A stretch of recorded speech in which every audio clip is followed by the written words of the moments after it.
and innovation. The need for the improvement in quality should be triggered by the willingness to understand and accept our deficiencies, which the assessment agency points out. We also must learn from the reports about the questionable employability of our graduates and the scant representation of our students in national and globally acclaimed institutions. The assessment and accreditation process depends on equal contribution by all the stakeholders. Each one has their own roles and responsibilities to fulfill. The principal, management, and staff have their own set of duties to perform. The principal should become the change leader in their institutions and must convince the teacher on the need to use the right technology to go beyond convention textual knowledge to move towards capacity building and empowerment. In turn, our university and collegiate system must respect the academic autonomy and integrity of the teacher. The management should have a deep insight of the needs of the teachers and students. They should have a vision which should ultimately lead to the policy making of extreme foresight and knowledge. The principal, the management, and the staff should come together and frame policies that would be completely student centric.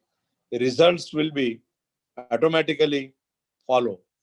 I must admit that during the recent pandemic, our students had dispelled some of our fears about their attitude. We had been hearing about our youth being addicted to their digital devices and being insensitive to the world around them. But it is our duty, either as a teacher, principals, or administrators, to provide them with the best that we can. Even in these challenges times, student centric methods such as experimental learning, participation learning, and problem solving methodologies should be used for enhancing learning experience of students. Teachers' quality in future will depend on the extent up to the teachers' performance perform their roles in a dynamic and professionally relevant manner. The roles of teacher have changed distinctly today, and more importantly, in the years to come, they will the potential employment generators. They are the ones who can teach those things to the students, which will help them in becoming employable. They are the ones who can develop entrepreneurial skills in them. Similarly, it is the duty of the management to provide the best in terms of infrastructural facilities, leadership management, proper proper decentralization of authorities, ensuring effective or efficient policy making and implementation. Hence, if all these three pillars of education, namely students, teachers, and management, work together in a collaborative manner, surely the progress of the field of education in terms of achieving global standards will be met easily. Events like these are always beneficial in giving all of us an opportunity to share our thoughts and views mutually and bring about changes in the entire education system. With more challenges, times ahead, it will, it will be difficult for those institutions to survive who will not adapt themselves to these changes. Therefore, I congratulate the organizer. Dear friends, we are just near to the national education policy, and Government of Maharashtra has constituted one committee under the chairmanship of Honorable Mashalkar Sarji, and we are doing how it will be implemented in our state. What are the mandates given in national education policy and how it will be applicable to our students and diversified faculties and everything. There are a number of changes are upcoming through this national education policy.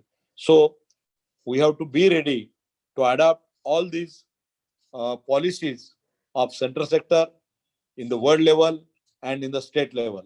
Therefore, once again, I congratulate the organizers of this seminar for selecting this theme, and hereby officially inaugurated the conference. Thank you, one and all. Thank you very much, sir, for your wonderful and thought-provoking words. Ladies and gentlemen, here we are ending inaugural function of one-day NAAC-sponsored national conference on the recent reforms and benchmarks in NAAC Accreditation 2020 onwards. Now I invite my colleague, Mr. Praveen Sontakke, to propose the vote of thanks. Over to you, Praveen, sir.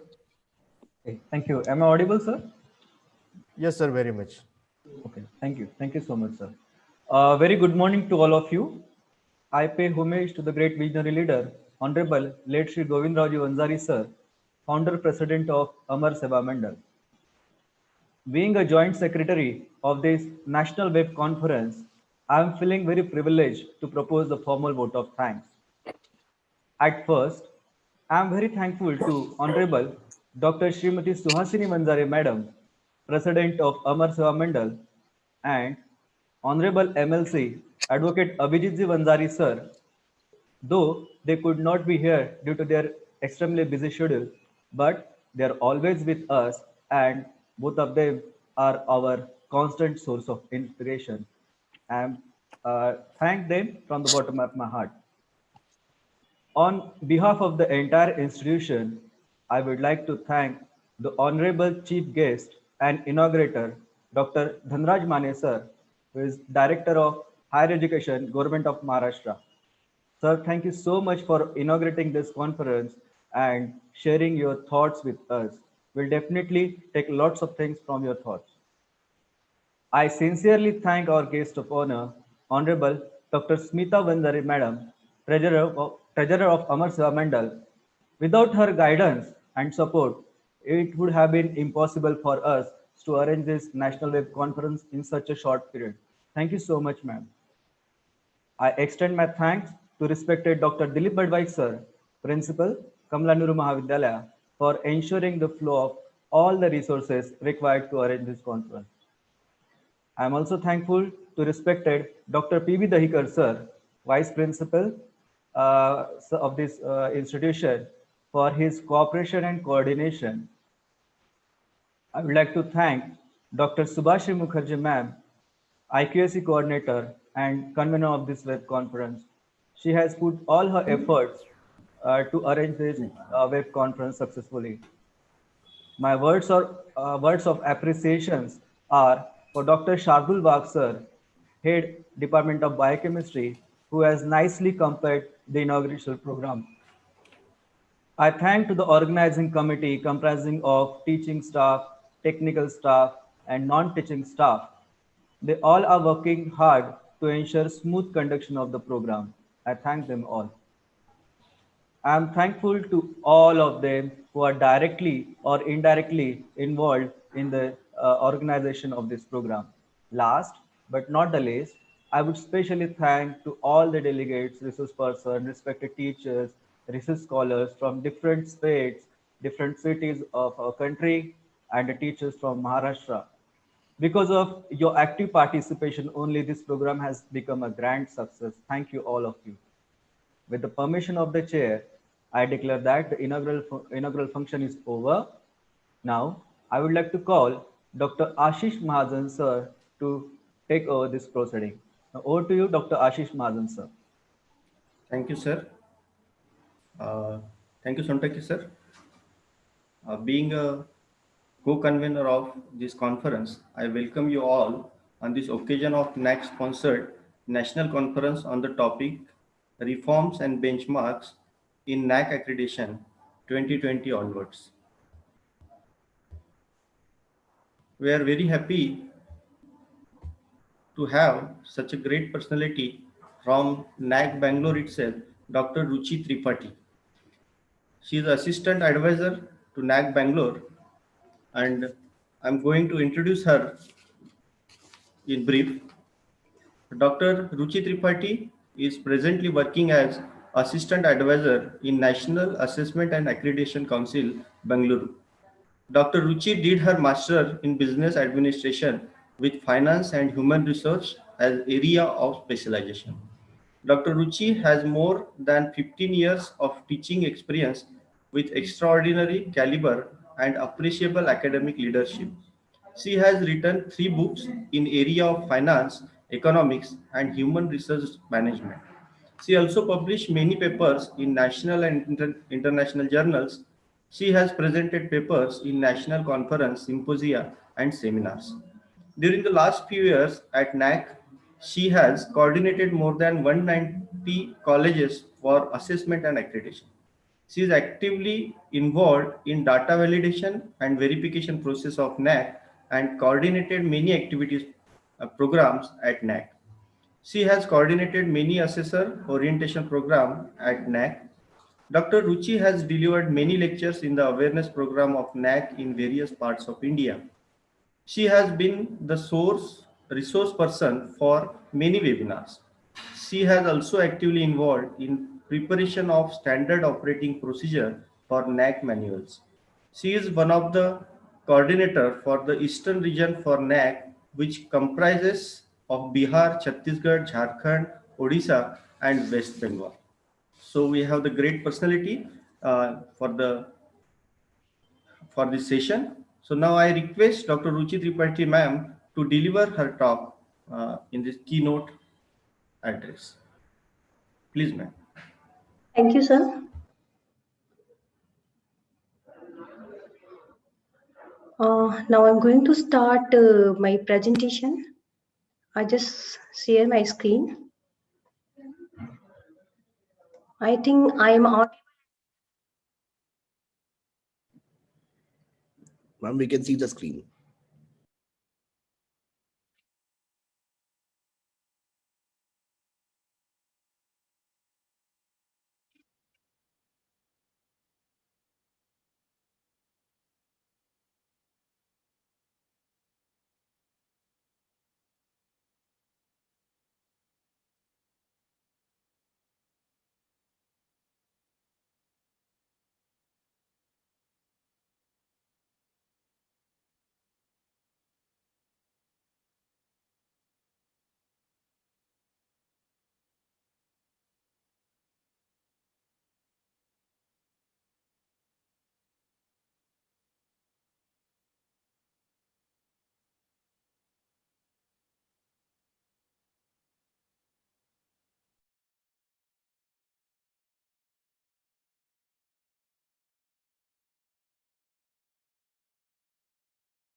Hello, ma'am.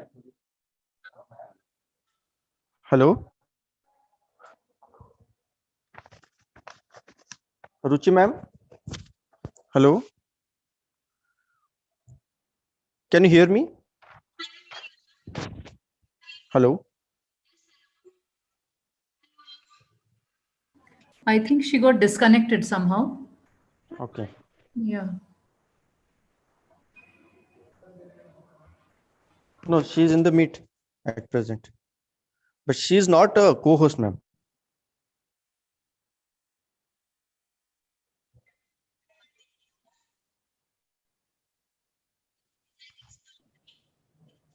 Hello.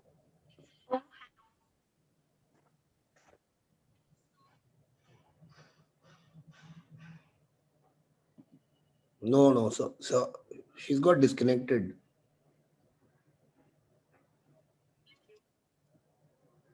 Okay, she's back now.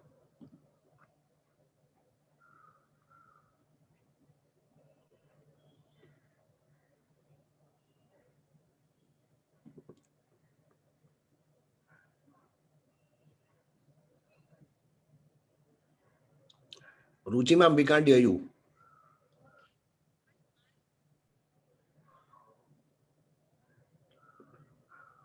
Ma'am, are you using a headphone or something?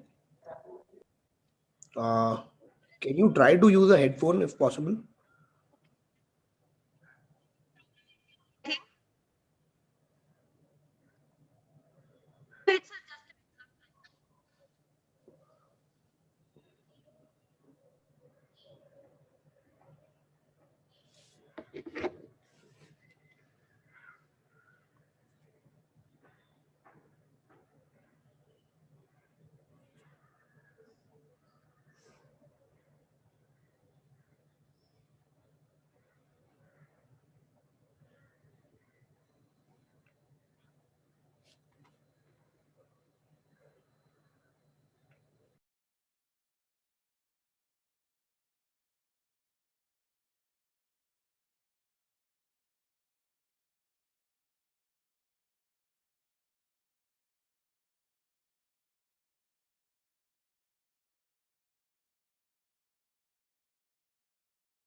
Ma'am, we can hear you, but it's little feeble.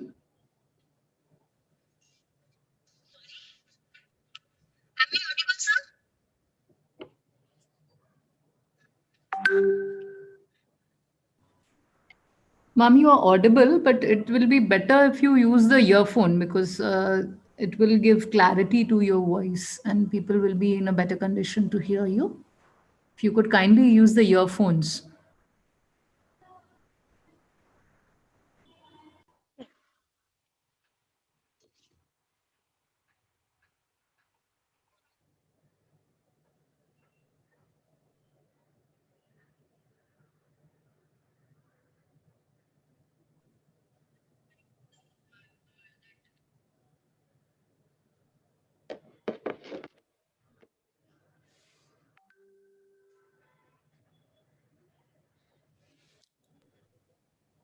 Hello, Ruchi ma'am.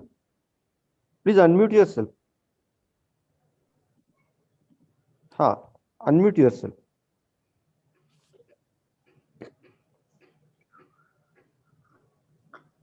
Okay. Again muted. Okay, fine. Okay.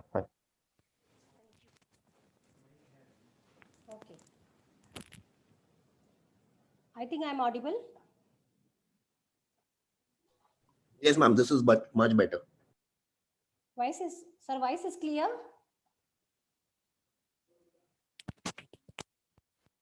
Yes, ma'am, yes, ma'am.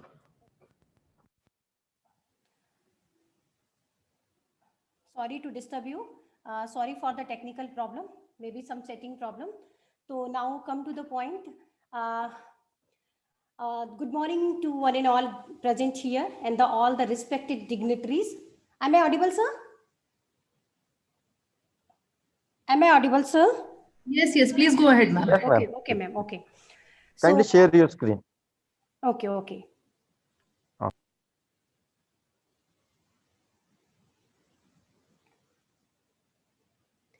I think PPT is visible, right? Yeah. Okay. I just make full screen. PPT is visible and I am audible. So let us start about the today's program. First of all, the very good morning to all the dignitaries and Director Higher Education, Dhanraj Mane sir, Principal sir, Organizing Committee, and the convener of the today program, Dr. Subhasri ma'am. It's my great pleasure to deliver my keynote speech on this auspicious one-day national webinar on reforms and benchmarks in the NAAC 2020 onwards. Now, the moving ahead regarding the quality, I just discuss about the quality. Quality education is the important parameter. When we talk of which are the different parameters, quality educations worldwide, benchmark, and other things related to the significance and the highlights of the problem of the quality higher education. The moving ahead, higher education institutions contribute significant to the overall development of the quality in the NAAC accreditation. The quality of the institution's social image, its relevance are some of the important criteria where the higher education institutions are measured for their performance. Good performance of the institutions help them to attract more research projects, good students, parental support, and better social image. If an institutions take up more and more project, more would be the flow of resource like human resource as well as infrastructure.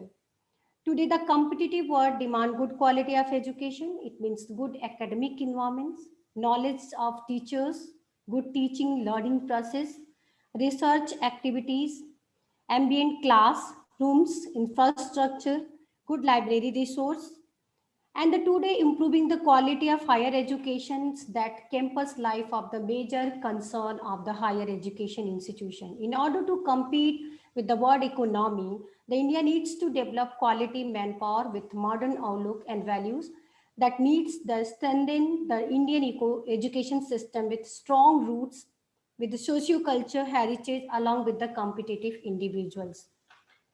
Now we are talking about the quality higher education. Moving ahead, discuss about the NAAC, a pathway of the quality. Accreditation refers to the certificates of given NAAC, which is valid on the period of, aware about the 5 years and the 7 years and 2. It's depend on the assessment accreditation process, and the process of assessment followed by the NAAC is coordinate with internationally accepted practices, but with certain modifications to suit the Indian context. The philosophy of NAAC is enabling rather than punitive or judgment so that all constituencies of the institutions of higher learning are empowered to maximize their resources, opportunities, and challenges.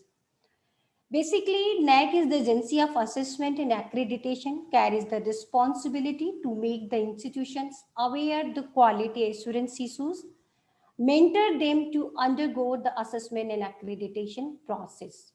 Also, NAAC has taken several steps to stimulate the academic environment for the promotion of quality in teaching, learning, and research in higher education institutions and encourage self-evaluation, accountability, autonomy, and innovation in higher education. Some of this quality awareness program promote the IQAC cells and the best practices state level reviews as an input of the state government. As I discussed before some month, we have NAAC has delivered lot of best practices webinar for those universities and institutions have performed good, like the accreditation is like A plus or A plus plus for they has to deliver, they already deliver to the on the basis of NAAC platform the what best practices they implemented in self our organization. They are shown, and what is the objective of these best practices? Basically, those are the institutions, are the university, they are not get good marks, good score like B or C or below than A. So those how they learn from the other other institutions, those are very much accredited high grade like A plus and A, and also for helping how to do the best practices with the some of the examples we have occurred. Moving ahead, basically, if we are talking about the role of NAAC or the NAAC objective, This is basically depends on access and accredited institutions of higher learning and generate awareness of quality in higher education, stimulate the academic environment, quality of teaching, research, accredited institution. Along with this, encouraging innovation, self-evaluation, accountability in higher education. Also help the institutions to achieve self-actualization on institutional strength and weakness. They know the proper strength and weakness. With the help of strength and weakness, focus of improvement of the quality, because the promotion of the quality is necessary to change innovation and reforms in all aspects of the institution for the excellence, share information on successful qualities and strategies. These are the basic objective of the NAAC. And moving ahead, talking about NAAC function, NAAC is evolving a very much, there is very broad way, we can say like that, that involving the appropriate instrument of assessment and accreditation, fine tuning, time to time, fine tuning of assessment and accreditation instrument whenever the necessary, provide guidelines of the institution for preparing the self-study report, coordinating on-site visit of HEI for the effective completion, develop pre and post accreditation strategy, means institution if ready to come for the accreditation. NAAC prepared some parameters. On the basis of these parameters, NAAC has guide how you do the preparation for the when you are coming from the NAAC accreditation. Even after the accreditation, we have post accreditation phenomena. After post accreditation, how the institution balance the quality. Identify enlisting the creating pool of efficient assessor. We have more than 6,000 assessor. They are maintain the qualitative aspects of the metric, qualitative aspects of the accreditation. They maintain, and they also providing appropriate training. We have providing training for the assessor time to time. Along with NAAC is also the quality enhancement mechanism to the relevant publication. That publication is related to the particular state, particular area, particular theme. We have organizing seminar, workshop, conference to share and discuss issue related to the quality higher education with the different eminent experts in the different area of the India. The stakeholders for promoting assessment and accreditation and promote the establishment of the quality assurance units, IQAC sale, state quality assurance sales, and the collaboration with the national and international professional agencies involved in the assessment and accreditation process. Moving ahead, we are talking about how the NAAC is benefit for the institutions. So basically, after the accreditation, as you know, as you are aware about this, lot of funding agencies look for objective data for the performing funding. That is, that agencies look for objective to how to performing the institutions. On the basis of institution, they also helps to they also facilitate some funding fund to the concerned institutions. Innovate and modern method of pedagogy, enable new sense of directions and identify the institutions, enabling the society to look for reliable information on the quality of the institution for making informed choices. Employers look reliable information on the quality education offered by the prospective recruits and promotion of intra and inter-institutional interaction. So these are the basic benefits what we have done. This is the different terms we are using here in NAAC process. So let us discuss about in deep. Just I discuss here the basic terms what NAAC is going to discuss. Maybe many of the participants are aware, but I suppose to speak about these terms. This is very much important to understood because we have got many calls and we have received many queries related to these terms because these terms are not clear to the HEI. Basically, the cycle. So cycle means if any institution is accredited first time, that is first cycle. If we come from the next cycle, that is called as the second cycle, then again that is called as third cycle. Subsequently, the cycle is going to increase. Some of the institution asked many times, even asking, we are accredited more than 10 years back. Now the next procedure is changed. So we have to apply for first cycle or second cycle. So very simple answer here. When you apply, if you are accredited any methodology in NAAC methodology, and if you're coming for second for accreditation of any methodology in second time, that is called as the second cycle. Methodology is changed on the demand of the market, on the demand of the current. Methodology always change 5 year, maybe 3 year, maybe 6 year, what demand and what market, what needs in and what scenario is wants. But cycle is, if you accredit earlier and if you come second time, that is the second cycle, not you have to apply for the first cycle. So this is very simple thing. Let us move about the validity. Validity is simple. Basically, we have given the once any institution is accredited by NAAC, period is 5 years. But any institution in first cycle and second cycle, they consequently get a highest grade of NAAC, what NAAC is decided. Then he will come maybe third cycle. So that validity is going to increase. Instead of 5 years, that is going to increase 7 years. So that is the validity 5 year and 7 year. Now the moving ahead, re-accreditation and reassessment. Very simple, what is reassessment? Reassessment, if institution after the declaration of the result, if institution is not happy with the grade, they may come from the reassessment.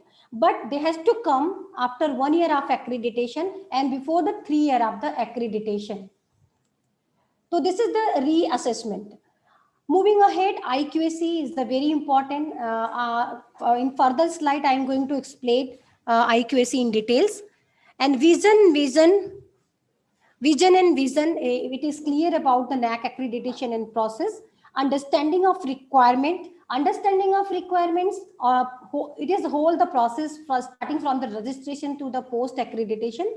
And schemes of application means if any institutions come from the as a general university, general college, autonomous college, UG college, PG college, they has to know the different manual, they has to understand about the different manual. So this is the basic reference what I have to explain here.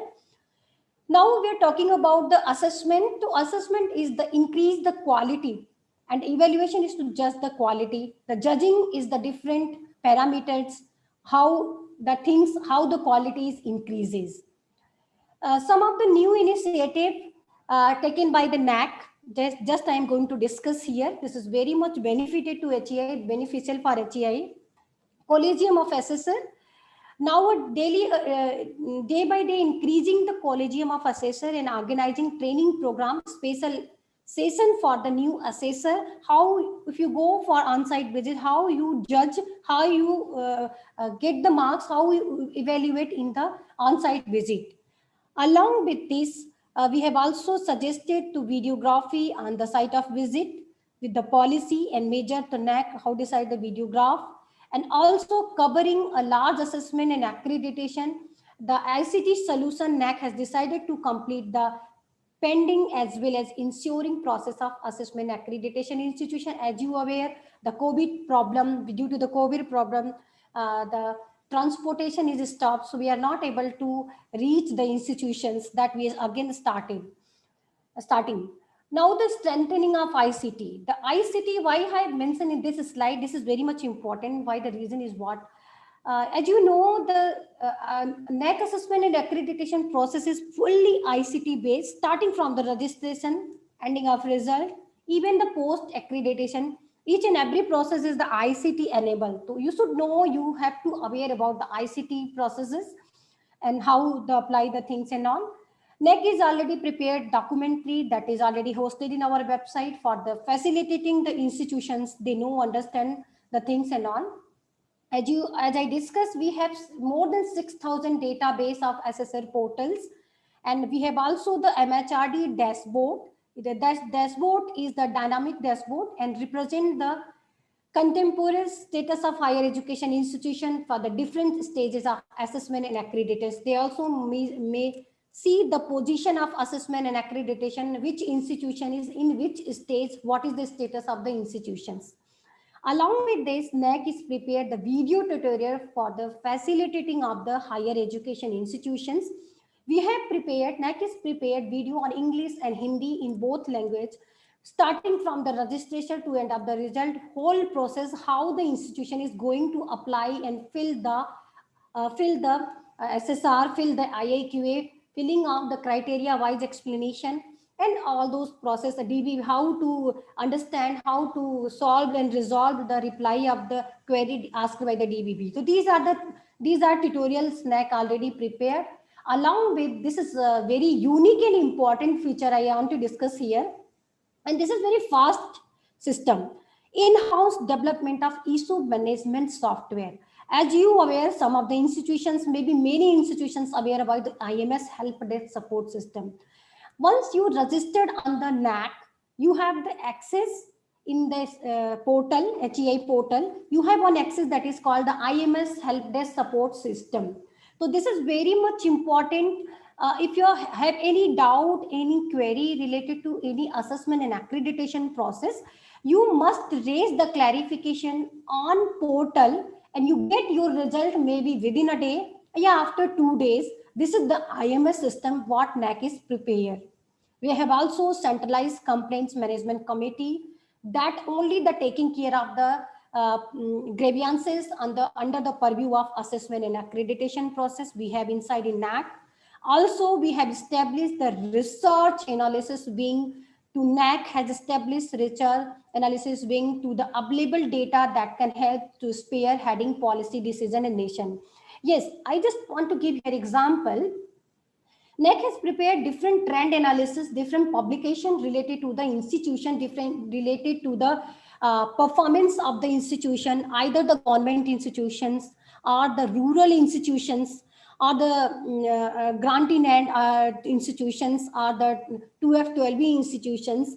And this is criteria wise performance of the institution, wherever the institutions performing good and wherever the institution not performing good. So this is very much benefit to the institution. They must go through this publication for the further accreditation. This must be help for the accreditation, for the better grading the things and all. Now the logistic division, we have one part MOU with Baman and Ladi. He's taking care all of that logistic system and all. That is taking care of either what program is related to the NAAC assessment and only academic activities. So that Baman and Lali is going to take care all those things. So we have also this logistic division that all are taking care of the logistic. We have some collaboration in the extremely important NAAC collaboration with national and international agencies. Also, the international flora, like NAAC has played a very role in the APQN or the INQA. We have participated along with the many more. And also we have publication, what I have discussed already. NAAC has now established the digital library. This is very much important because I supposed to give some time here. That is exclusive and specialized manual. As I am discuss here, we have different and specialized manual. Means earlier it was what happened before 3 years back. If I discuss before 3 years, we have the 3 manuals only for the affiliated college, autonomous college, and the university. But now we have a specialized manual. Like if any institution is health science, we have separate manual. Any university is health science, that is a separate manual. Sanskrit institution, separate manual. Teacher education, separate manual. ODL is the separate manual, dual mode is the separate manual, and many more are specialized in under process. So this is for the specialized manual. NAAC is NAAC is thought about because the different institution is the different nature, different type of institution. That's why we have prepared the different type of manual. So this is the important and unique feature for the HEI, for helping the HEI for the accreditation and assessment process. Moving ahead, just discuss about the IQAC in the new framework. Yes, internal quality assurance cells, as you know, NAAC is already developed in IAQA. IAQA is the first process. In IAQA, NAAC already developed IQAC cell. Means if any institutions come for the first cycle, they must have the IQAC. But any institutions come for the second or the subsequent cycle, they must have the AQR process.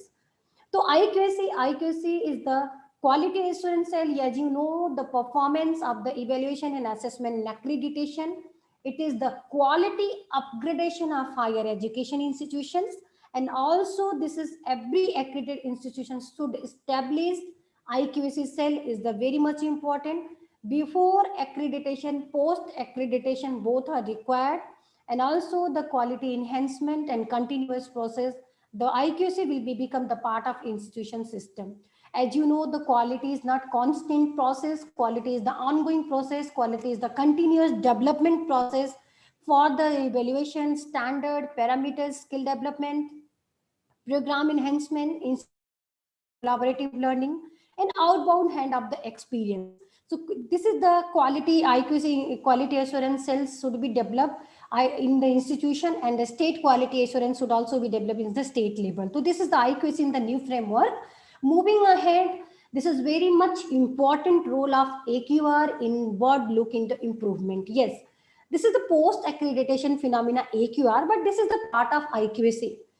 Institution needs to be established the IQAC. With the help of IQAC, AQR is the promoting factor of improving factor of the quality. Yes, annual quality assurance reports should only applicable for the second cycle and the subsequent cycle. It is not for the first cycle, but IQAC should be established for the first cycle.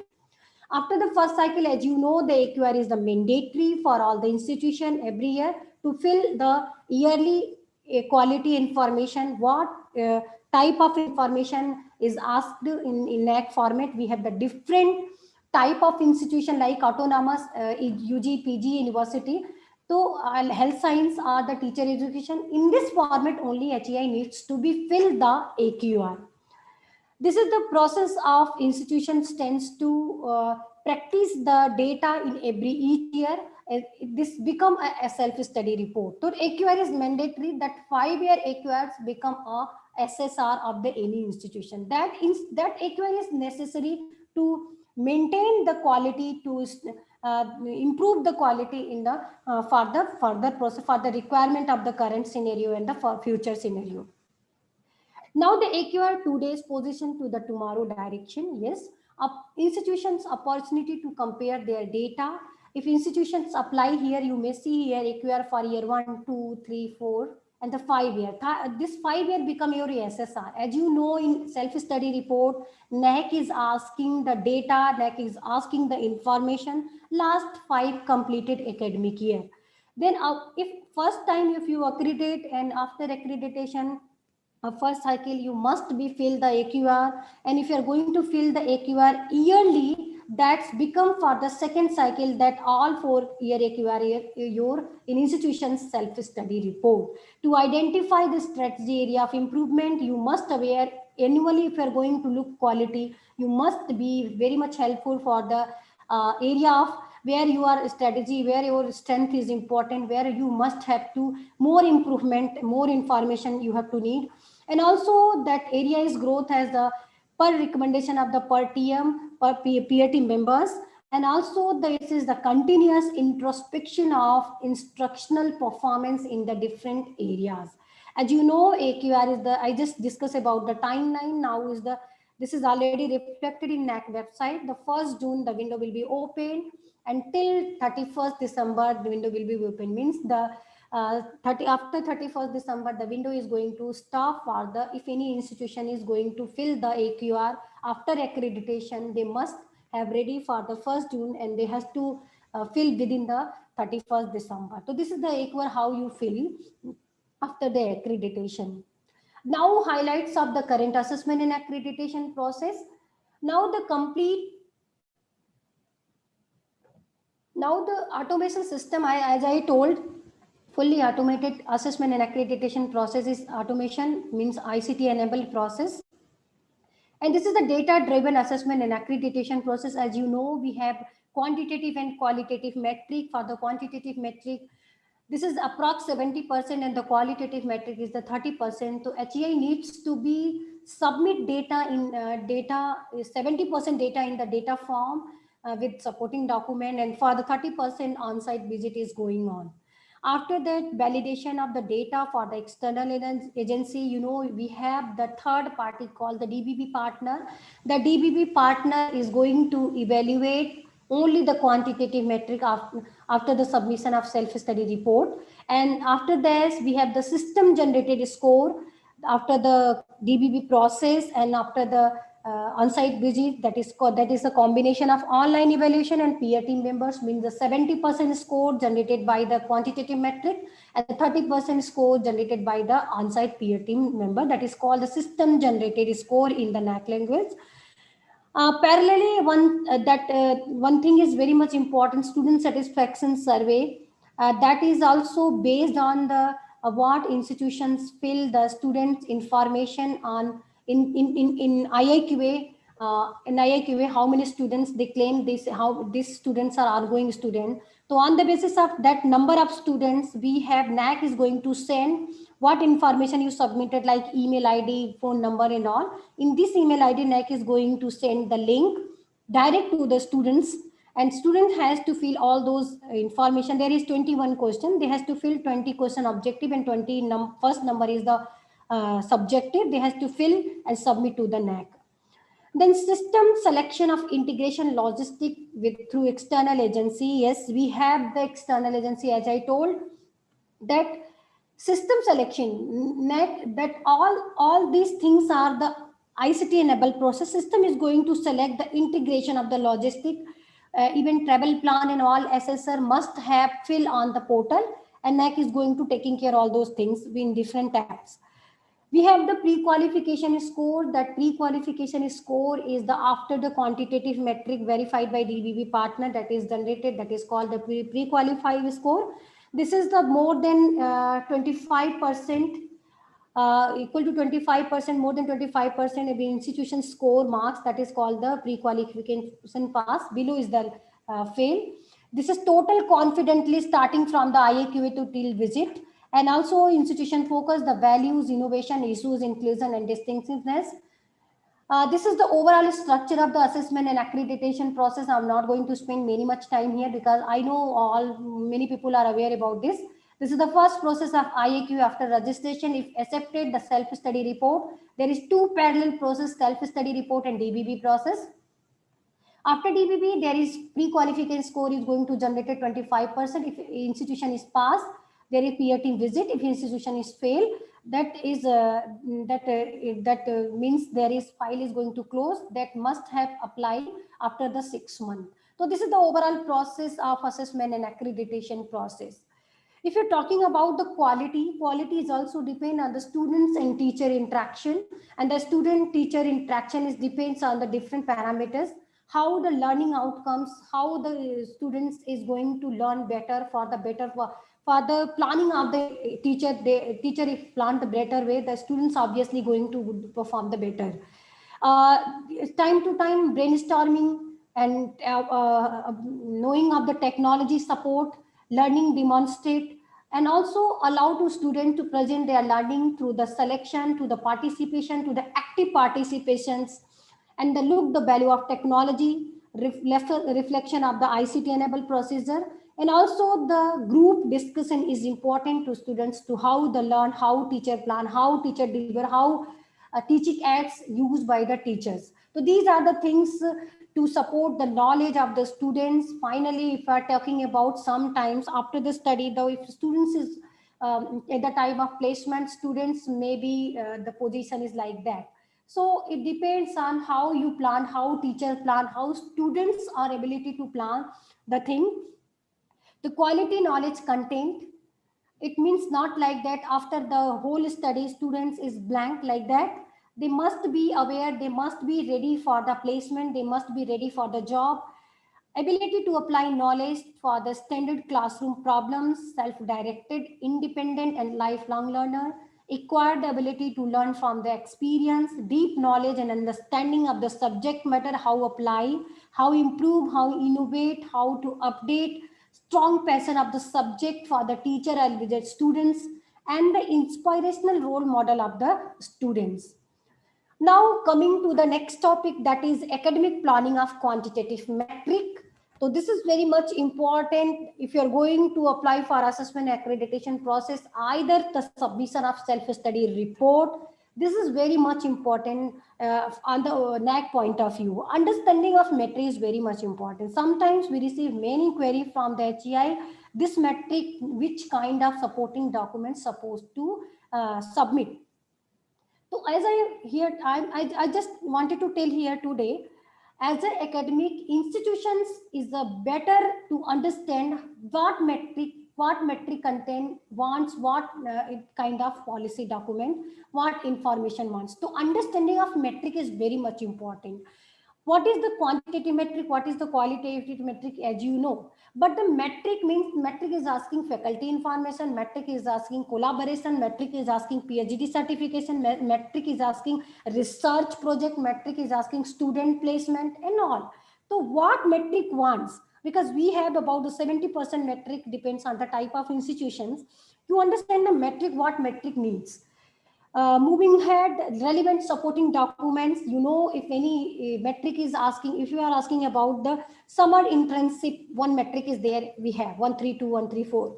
So in this metric, HA needs to be upload summer internship certificate. This is pakka document, this is exact document, this is the relevant document. So this is how you correlate on the basis of metric definition and what metric, what supporting documents is relevant for this metric.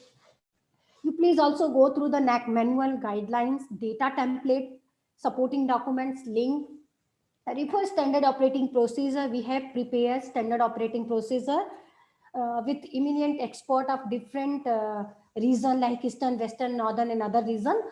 So we have prepared this SOP for the different type of institution, either extended profile metric or the metric label, which kind of document HEI needs to be submit. And we have some limitation in the portal during the submission of the filling of the SSR. You have to fill 5 MB only for each metric. So in this case, you have to give your data on the website and give the link on the particular response box. Also, you have to don't protect any kind of password. You have a wired password. Don't give any documents. If you're going to prepare the NAAC SSR, don't give any information in the Google Drives. You must avoid any kind of drive. That there is no means of communication between HEI and DBB partner. This is very much important, except the response box. So you must aware about the after the submission of SSR, during the DBB clarification, once you submitted HEI SSR, they must ready for when we get the DBB clarification. So this is very much important, how you aware about the clarification, because that clarification you have DBB asked on portal and you must have to reply on portal only. And geotag photographs, complete information. And if some of the metric is asking about the geotag photograph, so you must give the geotag photograph, how you take the geotag photograph. This is available in SOP. Wherever the documents is regional language and vernacular language, you must provide the English translated version document. We have some of the metric asking the data about in terms of measurement in terms of lakh, not in terms of number. For this, you must provide in terms of lakhs. Just take example, suppose we have one metric, we are asking data, how many expenditures excluding salary of last 5 years purchasing of journals and books. So each year, suppose in 18-19 you have purchases 2,50,000 rupees of journals and books. So you have to give not data like 25000 not. You have to give the input like 2.50. So this is the things how you give understanding of glossary, understanding of metric. We have some of the metric, we have asking data about the measurement of the CA certified audited statement. You have to provide the certified CA certified statement. Am I audible? Yes, ma'am. Yes, ma'am. Please go ahead. Okay, thank you. Thank you. So this is the kind of questions in the quantitative metric, just I want to at a glance, because in qualitative metric, you know, you have to give, HA needs to be submit only the description and summary type of information along with the supporting documents. But in the quantitative metric, we have 5 kind of questions. As you know, we have asking data in self-study report last 5 years. So you must give, there is 5 type of quantitative metric. One is we have asking data each year, last 5 years, year wise. So HA needs to be provide input data year wise. And second type of question like block year, you don't give year wise, you have to provide last 5 year data collectively. That is called the second type of questions. And the third is optional question. You must be opt out of any questions as per your availability of options. This is the optional questions. And the fourth is we have asking data for the latest completed academic year. Means if any institution, the latest completed academic year is the 1920, they must have give the data only the 1920, not for all the 5 years. This is fifth kind of question. We have extended profile. You know that extended profile, we have 4 part. We have asking the information about the program, institution, students and teacher. You must give all the information there. And that fifth type of question is automatically system is going to calculate that metric information, what information HEI has already submitted in extended profile. Just take example, student and teacher, full-time teacher ratio. In extended profile, already HEI submitted students information and teacher information. System is going to calculate automatically. That is called as the that extended profile related data. Apart from this, I just talking about 3-4 things also. We have in metric, some of the metric related to the finance budget. In this case, HEI needs to be submit information as a financial year like 1st April to 31st March. And some of the metric we have asking data for the publication related data, book related data, publication related data. They must have provide the calendar year data like 1st January to 31st December. And also we have some of the in all the metric what NAAC is decided to academic year, that is 1st June to 31st May. This is for your information. These are the information is very much important to if you come for the assessment and accreditation process. This is a SOP, why the need of standard operating procedure for the better clarity of the metric, better clarity of extended profile. We have SOP, you may see here which kind of document required to be verified that must be ready from the HEI side, and what is the specific instruction to HEI during the clarification of the DBB, even the submission of self-study report, which thing HEI not needs to be done here, that is mentioned here. So this is how beautifully designed SOP for the beneficial of the HEI. This is glossary. We have mentioned all the terms. You please go through the glossary, how the assessment outcomes, course outcome, program outcomes and all are there. The moving ahead, this is next topic, role and importance of data validation and verification in accreditation process. As you know, after the submission of self-study report, that all self-study report is automatically go to the DBB partner, and DBB partner verify into only the quantitative metric only. Based on data template and complete details what HEI already submitted, and they validate same, uploaded a document, and sometimes they also verify, DBB partner also verify open external source like AISHE, NRF, UGC. I just take example here. Suppose any institutions, because we are asking 5-year data. If any institution given data in 1920, number of faculty in this year, this, 1920 is this, 100. If you are checking about the NRF data, NRF, in this 1920, that HEI is submitted some other number of faculty. So this is mismatch. If you're going to give, because if 1920 year is same, either you come for the NAAC or you come for the NRF. For the both the places, the faculty information is the same. This is not needs to be changed. So please aware, if you're going to give the data, if you're going to give the information, it should be same, it should not be different, because this is going to affect your score. This is going to the discrepancies of the data. So these are the important things of the HEI. They understood what are the role of DBB in this verification process. Also, the portal DBB partner raised the queries, extended profile, quantitative metric wherever found the mismatch and discrepancy. Then HEI had the 15 days after the clarification. They needs to be submit all those things within the 15 days, revise clarification and revise data, what discrepancies is there, that discrepancy may not be happen again. So this is very much important to how you give your data with supporting document, with revised clarification, with the quantitative metric.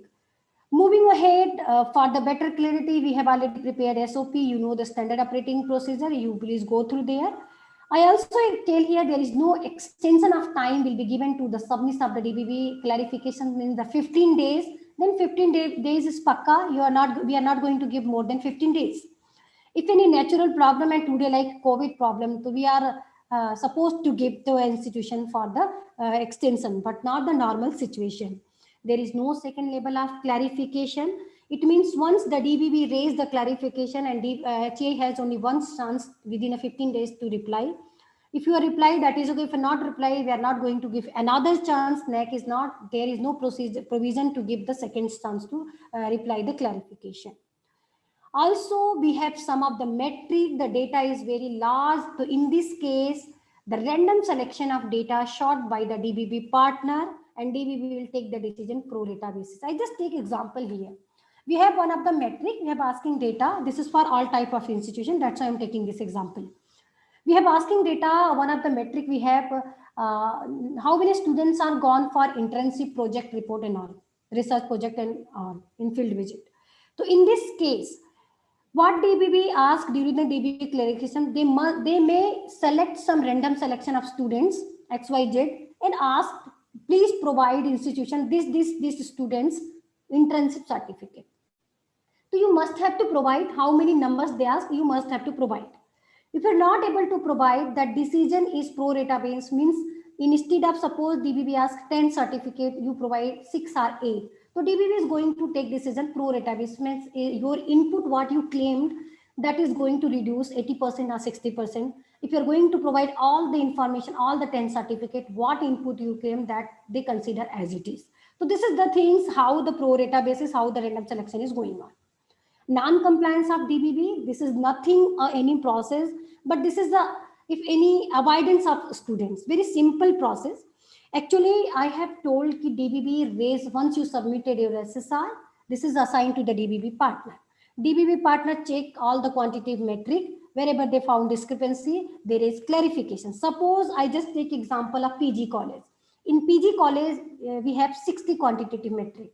So DBB partner verify all 60 quantitative metric. They found in 40 metric, there is discrepancy of data. So DBB partner raised the clarification, this 40 metric. If institution is mandatory to reply all the 40 metric with revised clarification, revised response box, revised supporting document, what is necessary there.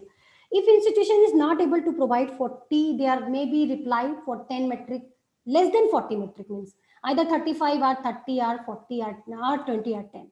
So this situation is because without data, without clarity of data, this is called as non-compliance of DBB process, means there that particular college is going to, file is going to close, that HEI needs to be applied after 1 year of fresh.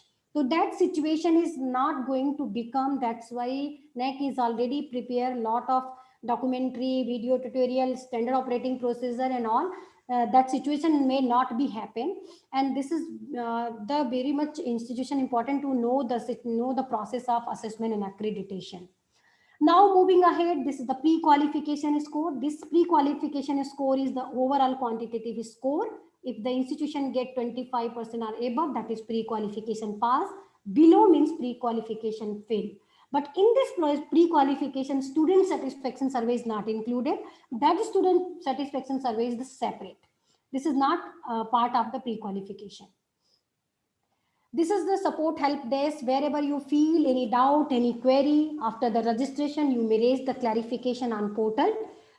Now I'm going to stop my presentation. Hope if any query related to the assessment and accreditation, I'm happy to answer here. If you have any query, please ask. Thank you and namaskar. Thank you, ma'am. Now the session is open for question and answer. Please raise your hand to ask the question. If you have any query, please do raise your hand.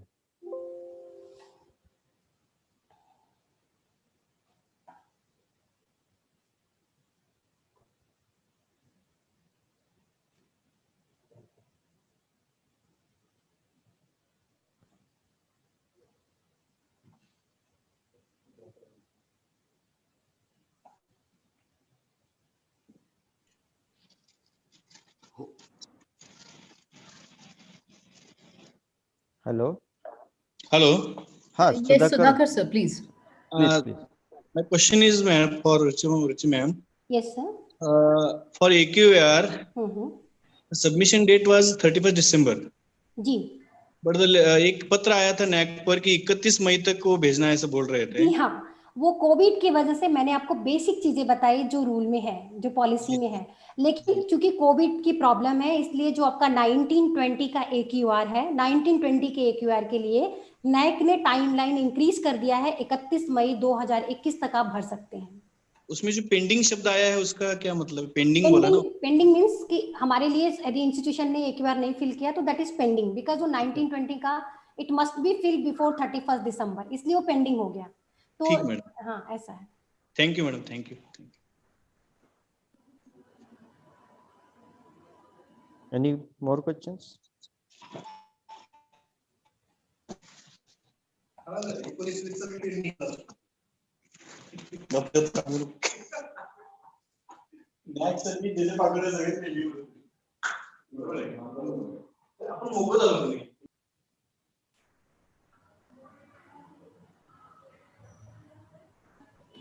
Yes, Dr. Neena Puri, you wanted to ask something?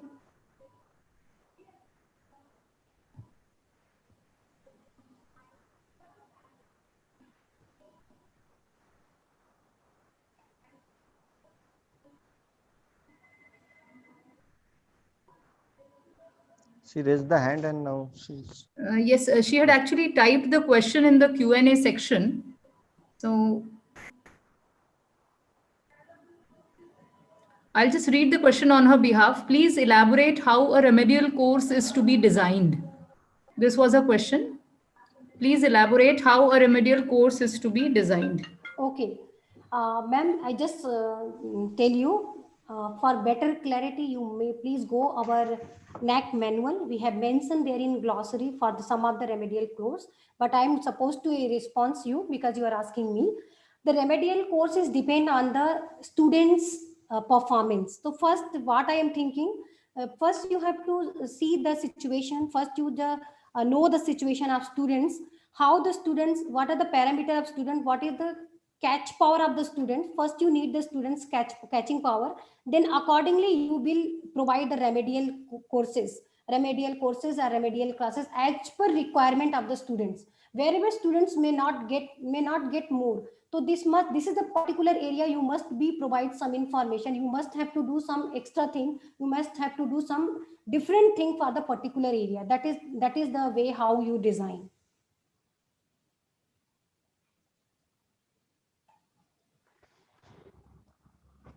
Okay. One question I am seeing here. Madam, please elaborate the details about student involvement in project, intensive and field visit.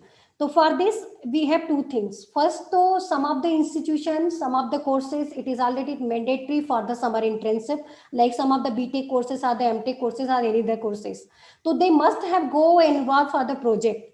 If you are talking about those they don't have in this type of syllabus and this type of courses, without as a practically as a teacher, without practical things, how we cannot say this is the complete subject knowledge. As I discussed in my PPT also, so as a subject teacher know to better which kind of things they go on-site visit or internship or any kind of things, which area is important, which tools is important for the student. So this is very much important for the concerned particular teacher. Like just give you one example, history. I'm not the background of history, but taking the example of history. So if history, if you're doing anything in college itself, that is not the extra thing, that is not the internship. But if you're going to go outside, visited some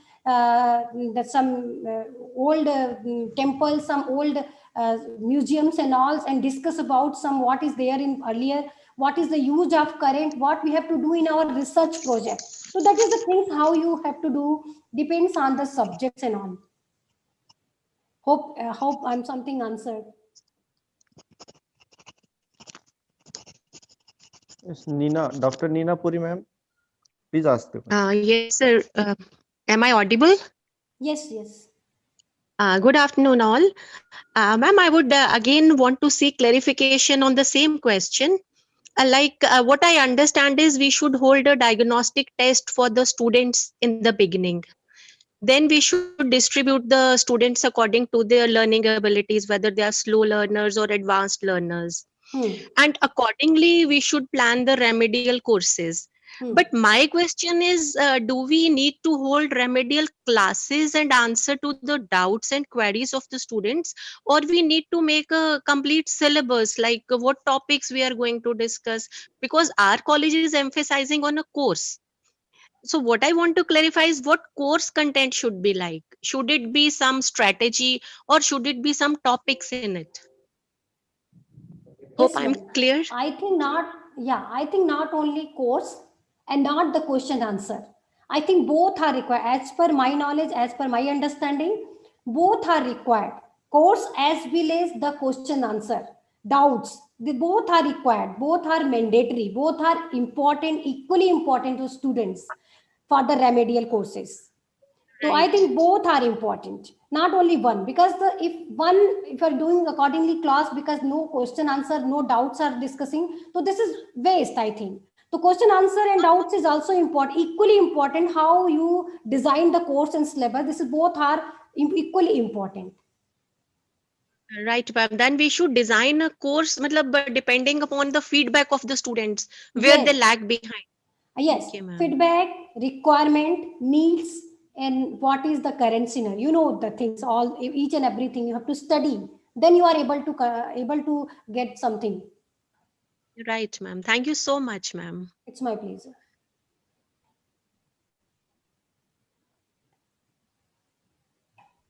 Any more question? Daikar sir. Seema Bodke, madam. Seema Bodke, madam. Yes, madam. Seema Bodke. Am I audible, madam? Yes, ma'am. Yes, ma'am.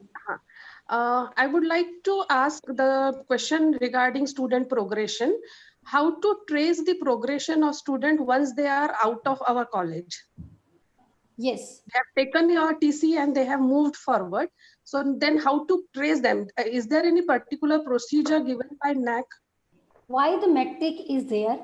This is the reason why metric is put at NAAC here. All eminent expert are mentioned. This metric is there in manuals. Why? Because the reason is what? This question should not come. This question should not become. Why the reason? Because once the institutions is passed in this institution and go outside, they may take another admission or where they gone. Institution not to worry. Institution don't have information. Yes, obviously this is difficult to capture this information, but try is important. Once your institution when students are pass out this particular institution and maybe go out, went out outside, so you have to take record because alumni interaction is important. We have also some of the metric alumni interaction. So at institution needs to be developed the relationship between the students, what students pass out, and out of pass student, how many students are getting higher education or not. So if each institution is going to do like that, I think this is the very good way to interaction, even the alumni, even the growing index, increase the index of the student ratio index, increasing ratio is also going to increase. So this is the how metric is there, how you track record. This is, I think this is for your strategy. You have to prepare your strategy. So better to you have some of the information, either phone number or the student address. You have to do some sales, you have to prepare some sales, you have to assign this work to some faculty, they have to take record, and when institution is going to pass out, you have to fill some form where you're going to take any admission, yes, no, if yes, where you're going to take admission, in UG, which program you're going to take admission, like that you have to maintain some information. Thank you, madam. Thank you, ma'am. Sheila Marve. Madam. Sheila Marve, madam. Please unmute yourself and ask the question. I don't want to ask any question, but I want to appreciate Madam the way she has narrated all the information about the NAAC. You have done very well, Madam. I really appreciate it. Thank you very much. It's my pleasure, ma'am. Yeah, thank you.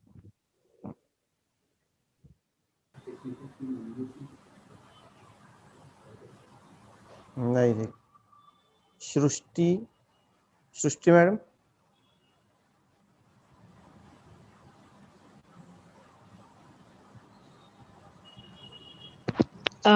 Ma'am, can you hear me now? Yeah, I will. Ma'am, good afternoon. It was a very interesting presentation, very, very informative. Thank you so much. Ma'am, I'm from Kripanidhi Degree College and I handle criteria 5. There's one question I wanted to ask you, ma'am. What exactly counts as add-on courses? What exactly should we, have for the students as add-on courses according to NAAC? Shruti ma'am, I think add-on courses is in criteria 1. Okay. Okay, So that's your here question also. If question is criteria 5 or 1, so add-on courses is belong to criteria 1. Okay, And ma'am. yeah, so no doubt either 1 or 5 I have to respond. So add-on program is, ma'am, anything what is not the part of syllabus, that is called the add-on programs or value-added programs. So Okay, apart ma'am. from syllabus, if anything you have to, as a 30 hours, as we mentioned in standard operating procedure, I think you already gone through. We Yes, have ma'am. mentioned 30 hours. So 30 hours any program that is not the part of syllabus and that is beneficial for the student for the job related things, employability. This may help for the employability of the student. That is called as the add-on programs, value-added program, and certification program. And this is also mentioned in our web manuals. If you please also refer to the manual. Okay, fine. Thank you, ma'am. Dr. Anup Sarkar.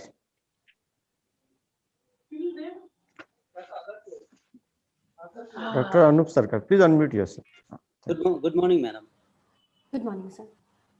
Yeah, I'm speaking from Assam. Our reaccreditation falls on 22nd, 2022, but so far we have not submitted for AQRs. Last 3 years AQRs have not been submitted. So will there be any problem to submit the AQRs together, or what will be the process? Sir, you are talking about second cycle? Reaccreditation means second cycle? We are going for the third cycle. Okay, third cycle. So this is not reaccreditation, this is the cycle of third cycle, right? Yes, so you are telling your third cycle is going to expire in 2021. Which month? Yeah, 22. 22 is going to expire. Yes. 22. So you are not filled AQR which year? 1920. Last 3 years AQR has not been filled. No problem, sir. Please log in your portal, HEI portal, and see there in AQR portal. It is already reflected which AQR, which year AQR is pending for your college. Okay, so means 17, 18 or 18, 19 and 19, 20, suppose 3 years. So it is already visible in your portal. You please go through the portal and there is option. You have to fill. If you are not filled, then you have to fill on portal. You please log in. There is visible. This is already reflected. Either you can raise query. You can also raise query for the better clarity. If any technical problem, they may not be reflected there any particular year. You know which year is pending. So just you check your portal. If it is visible, you can go through and prepare the AQR part A, part B, and C and submit all those things. Right? If not visible, then you may please raise. You go to the web portal and there's issue management system support help desk, raise your query. This is your problem. First you check there. I think it is reflected there. Then you have to fill and reply. You must be filled there on portal and submit. If not there, then you must raise clarification. Concerned coordinator is going to give you answer. Thank you, madam. Thank you. Thank you, sir.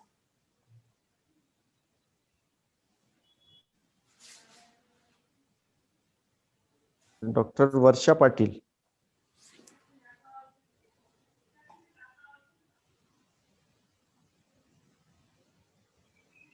Please unmute yourself, ma'am. Dr. Varsha Patil, ma'am.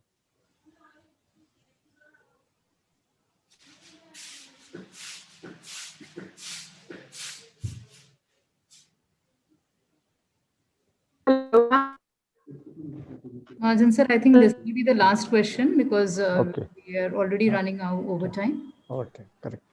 Okay, fine. Please ask the question. Yeah. Ma'am, thank you so much for such a wonderful informative session. And I would like to just know from you that would you please guide us regarding the parameters of gender, audience, and greed? Can you repeat again? Some audible problem, audible disconnection problem. Not audible. Not audible. You are not audible, ma'am. Network correction, network problem is there. Network problem, I think. Some gender related query, but I don't know what. Yeah. Okay. Can I sum up, ma'am? Hello? Yes, please. Okay, okay. So, thank you very much, ma'am, for delivering such a informative talk on the topic of the NAAC accreditation. And you have suggested different pathway for quality enhancement. And then also throw a light on NAAC objectives, NAAC functioning, and explain the basic terms of reference frequently used in the NAAC accreditation. So so thank you very much, ma'am, for delivering the lecture. And now I am requesting Dr. Ninath Kashikar, sir, to take over to continue the plenary session 1. Thank you. Thank you, sir. Thank you.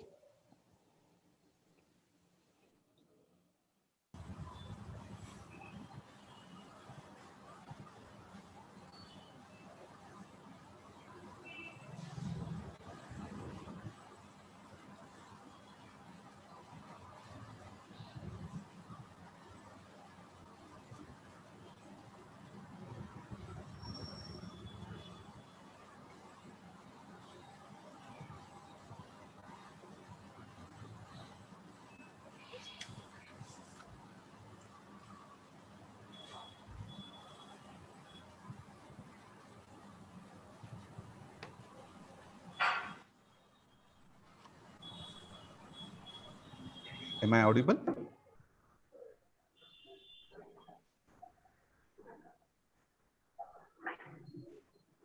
Honorable Mr. Piyush Pahade, sir, I welcome you, sir. Presently, he is serving as a head of Department of Zoology at H.V. Desai College, Pune. Sir is MSc MPhil in Zoology.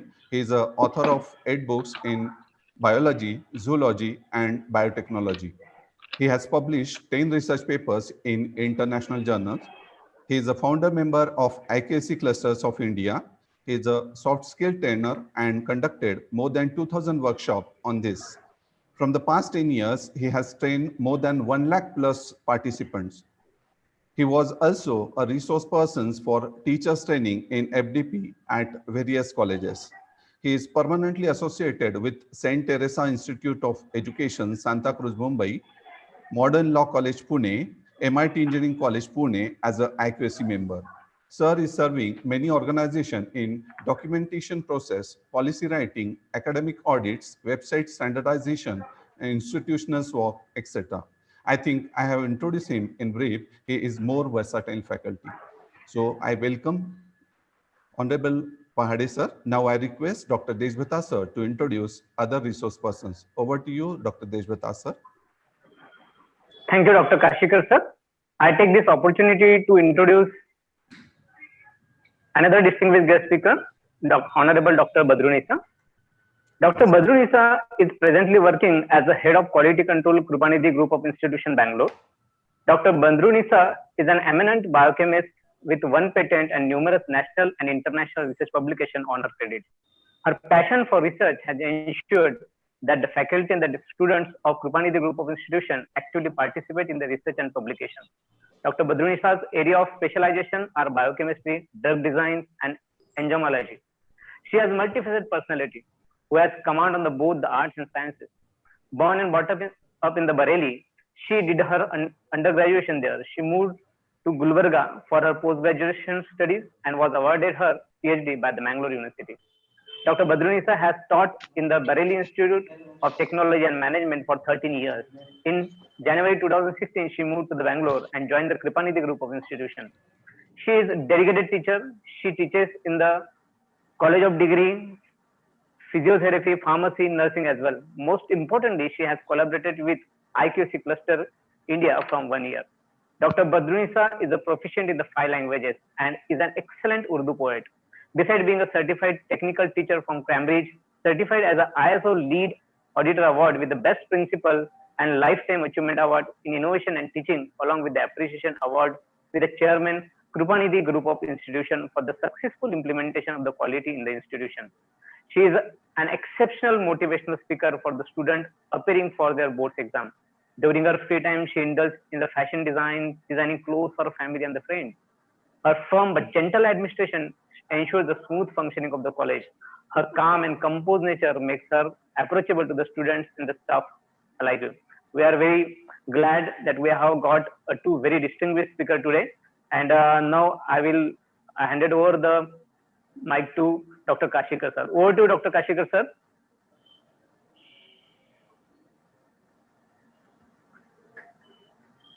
Dr. Kashikar sir, please unmute and continue.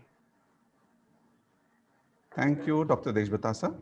Before we get started, I request all the participants, if you have any questions during the presentations, please raise your hands and please unmute yourself one by one. We have the separate time for question and answers. Thank you. Now, without wasting the more time, I request Honorable Pahade sirs and Honorable Dr. Badrunisa ma'am to share their knowledge with us. Over to you, Dr. Pahade sir. Thank you so much, respected teachers and principal, respected NAAC representative, and the respected participants. The present session will be together, me with Dr. Badrunisa madam. And as she unmutes herself, I will also request her to please put on the presentation so that we can start. The present presentation that we have, the topic that we are going to talk about is going to be on importance of policies, processes, and procedures in HEI, higher education institutions. Sir, you can share the screen and start your presentation. Okay. I was requesting her to share, but it's okay.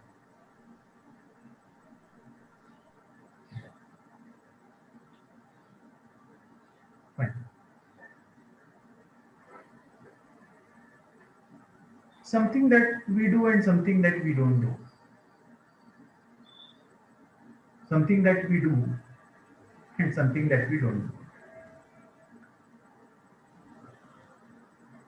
We have policies, we have processes, we have procedures.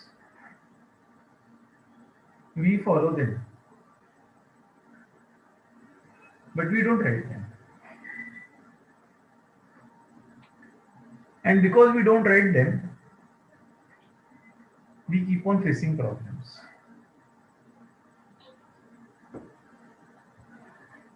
And therefore, this is a very important area that we need to focus on. What happens is every time we say NAAC, accreditation process, NAAC is a way to check what we are doing is right or wrong. But if we have a way to work, then we can get it checked. If I don't have a way to work, then how will I get it checked? I'd like to give you one small example. I'm able to see there's a very large women population here. And besides doing a great job in teaching, they also happen to be the governors of their houses, of their homes. They govern their house very well. There is a standardization for chapati. If I say chapati, it happens to have a specific size, thickness, shape, color. If I say it's a fulka, though it's of the same material, it has some other specifications.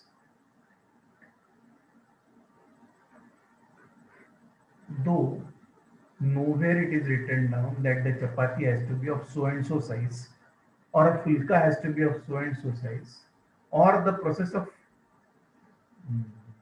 treating it, it is still uniform all over India.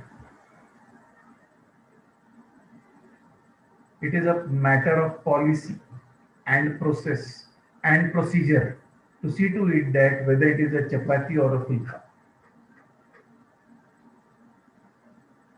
Now, when I'm saying this, it really counts because NAAC asks for policy. There are at least 15 places where they make a mention of what is your policy. And we have not written it down. And therefore we start facing the problems. And therefore let us try to understand what this policy is. What is a policy? Let's start with extreme basics and we'll go ahead.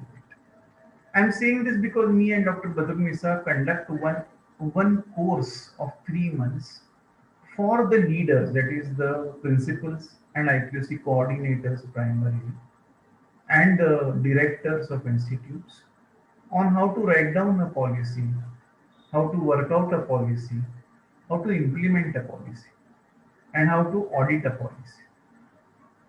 So what is a policy? Policy is a communication between the organization and its stakeholders on the views, expectations, values, and methodology of work in a specific area. And therefore, policy plays a very important role.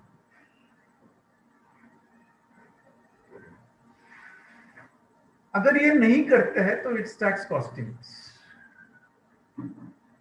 Because we don't have policies, it costs us. And because we don't have a mechanism to check our policies, what is called as auditing, we suffer.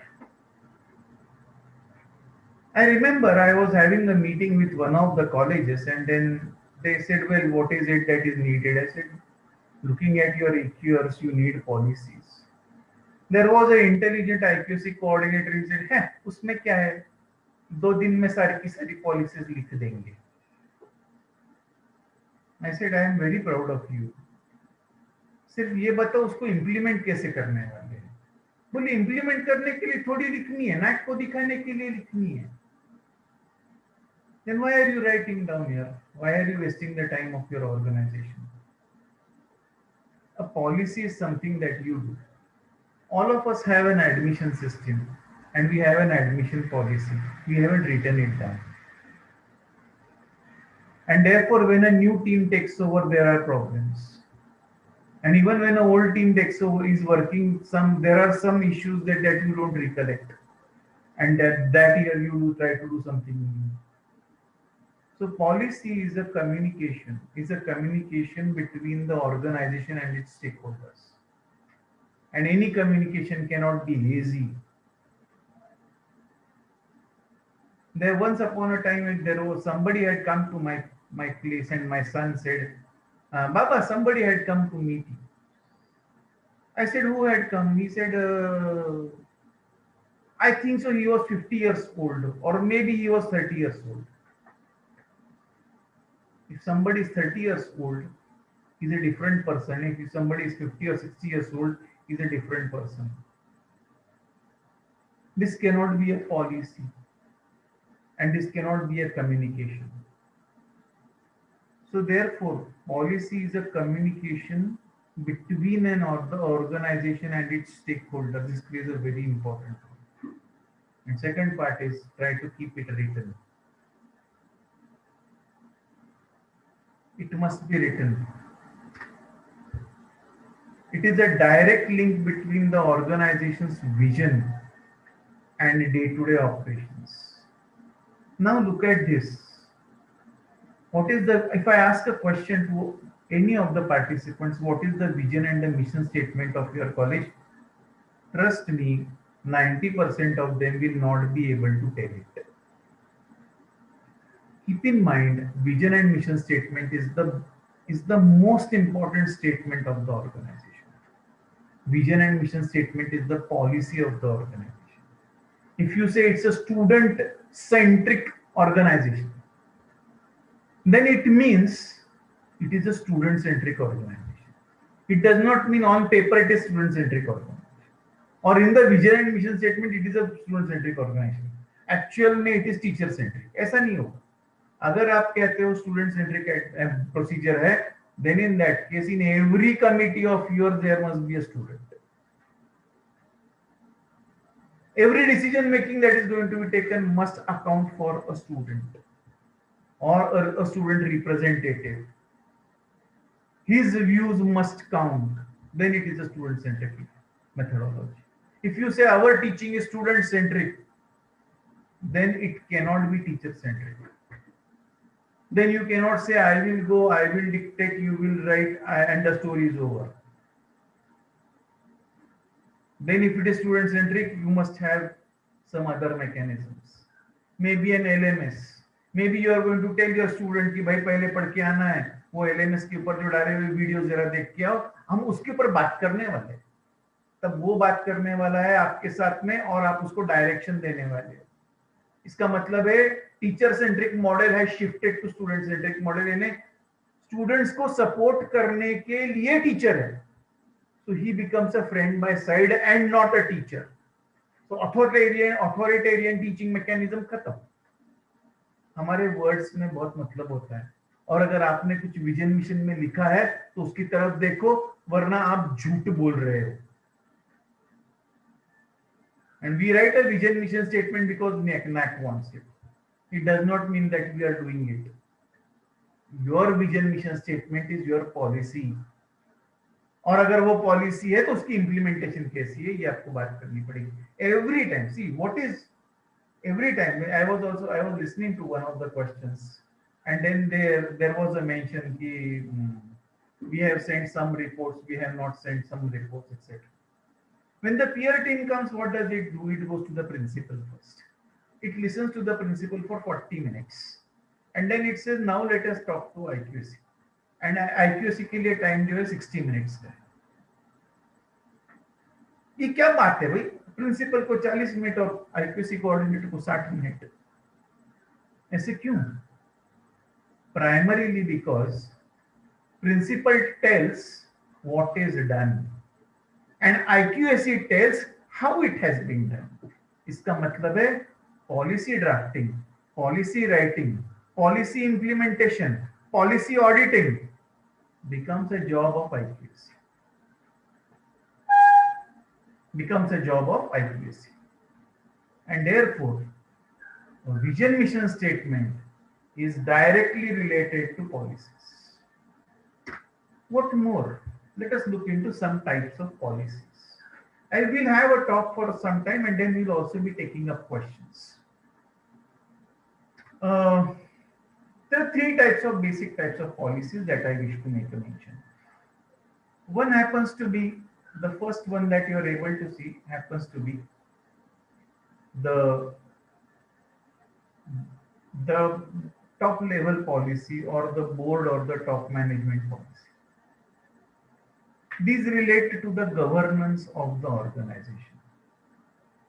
Keep in mind, there is a difference between governance of the organization and management of the organization. The management of the organization is, the word management is related to, just one.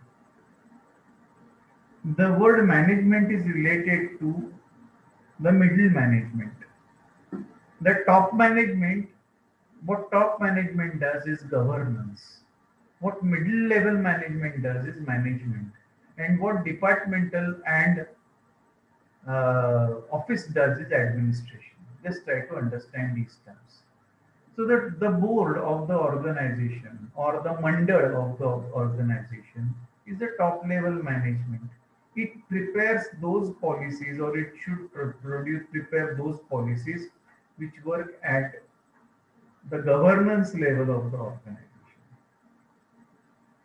their procedures are not needed.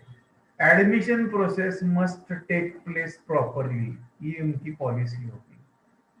Every paisa that comes in the account must be reflected, and the management must see it. It is a policy. Middle management will relate it to the principal, the IQC coordinator, the vice principals. They make up the middle management. They will relate their policies to day-to-day operations. Some of them will include some kind of procedures. Admission की procedure कैसी होगी? Examination procedure, how it will be so, etc., etc. Then comes the departmental level or even at administrative level. It applies to routine activities of the department. It will tell when should the student submit, when the teacher should submit his teaching plan, etc., etc., etc. So it is a lower level management that you are able to see. So policies also will be of three types: top board management policies, middle management policies, and departmental level policies. College के लिए जो चलने वाली policies है वो primarily they are prepared by the principal and the IQAC code, IQAC principal and the IQAC team. Just that's what I wanted to make a mention. Now, written policies are the important ones. There can be verbal policies, but they are not written. Policies neither written nor oral, but that are followed, they are implied policies. And there is one more aspect that I wish to make a mention, and that happens to be the policies in functional areas are called as functional policies. We are going to talk about written policies. ये verbal policy बदलते रहती है. So we are talking about written policies. NAAC also expects written policy. A written policy is a policy which is going to be followed. What does that mean? I will be writing down the policy. For example, admission policy. Admission to all eligible students. ये मेरी policy है. अब इसमें eligibility में define करूंगा बाद में, वो होगी उसकी process. Those who have completed 12th standard, those who have more than 50% of marks, those who had science at 12th standard, those who have had mathematics in as one of the subjects, those who had etc., etc., etc., etc. For this particular course, ये उसकी admission policy. So policy should be a written statement. This is one part. Now how to write a policy? भाई सब जिंदगी अच्छी चल रही है, क्यों लिखना है पेपर पे वगैरह, अपनी जिंदगी खराब कर लेनी है. When you don't write anything, life is fantastic. Our first question even happens to be every time is कहाँ लिखा है, और लिखा तो बोलते क्यों लिखा है. So primarily, why write a policy? What is the necessity for policies? Policies help us to create a good work culture. Because you have a good work culture, the fights in the organization reduce. For example, you cannot have an employee who is going to think कि हमारे साहब के मन में क्या चल रहा है मुझे मालूम है. That is not possible. In Marathi we call it as मनकौड़ा. ऐसे एम्प्लॉय नहीं हो सकते कि साहब के मन में क्या चल रहा है उसके बारे में हम सोच रहे हैं. This is not possible. Organization के मन में क्या चल रहा है, this is not possible. You must write down everything in writing. The actions of the employees indicate confusion about the most appropriate way to behave in a situation. So if there is an admission policy, you write down everything about admission. उसको sequence कर सकते हैं, उसको बार बार पढ़ सकते हैं, उसको लगे तो बदल भी सकते हैं. Not an issue. You can also change it. But it must be written down so that there is no confusion. Currently, let's just give you one example. Some time ago, there was a call to me from one of the teachers. He said, sir, whether things are going to start from the 11th. I said, yes, until 10 o'clock in the morning or until yesterday evening, 6 o'clock, it was going to start on the 11th. Yesterday, there is another letter which says that possibly it may not start. Now everybody is confused. Why? What is written down becomes a part of the policy. And if that policy is going to be challenged by other policy, it is going to create a confusion. So therefore, you are able to see policies must be written down and they should not be contradictory. The later policy will supersede the new policy. There can be varied situations, different situations, and in such varied situations, we need to have things in writing. If the organization is growing, they should definitely write it down. If the organization is growing, they should definitely write it down. Assume so if training is difficult, then in that case, policy must be written down. Because if you are not able to train, I will tell you. I will like to ask you a question. I know that the answer is no over here. Does an organization have training every month? If it does not have, then there is a need for writing down the policy. देखो ये हमारा business ऐसा है. Look into any faculty. Yeah? My wife is a doctor, and they have their some meetings where it is learning by the teachers, by the doctors. और वो कब होता है? रात को 9:30 बजे होता है. क्यों? क्योंकि सबकी क्लिनिक बंद होने के बाद में वो जाएंगे वहां. And then they will invite then the doctor comes. So now it is corona, so it is pandemic, so it is online. But then the doctor goes to that online site, he opens the Zoom, and then he sits, and she also sits and listens to it. And they answer questions and they get updated. Our area is one area where teachers are updated once in 5 years. And that updation makes no sense. We call it as orientation program and refresher program. Abhi kuch thoda badal gaya hai. Updation is something that we need every day. We listen to news every day. It's an updation every day. What is happening in the world? In the same way, we need to be updated regularly. We are not updated, so we face problems. So training becomes when the organization is growing. We need training to protect the organization legally. We must know all the rules. When financial matters are going to be there, that time things need to be written down. Government has rules and regulations, so वो change होते हैं, उस हिसाब से अपनी भी policies change होती है. अपनी standards consistent होने चाहिए, इसके लिए हमने policies लिखना चाहिए. And if you are a organization with policies, and if you are following them, you become a brand. Look at those good brands. They have their policies in place. And therefore, policies play a very important role. And then how to write down the policies. This is the big part. I'd like to give you one small format over here. Before writing down the policy, you should know what your vision statement is. What is your vision statement and what is your mission statement? एक आपने हरदम याद रखना है. Vision and mission statements are the most important statements of the organization. If you are from IPSC, please make it a point that it's the most important statement. That is the reason why we write it down in our prospectus. That is the reason why we have it on our website. That is the reason why we also have it written down on kept on the various places that you are able to see. So your vision and mission statement comes. Articulate your vision and mission statements with your goals. And any vision and mission statement and any policy goes with ethics. If I say my result, my college result, assume so, my college result is 100%. We are a brand.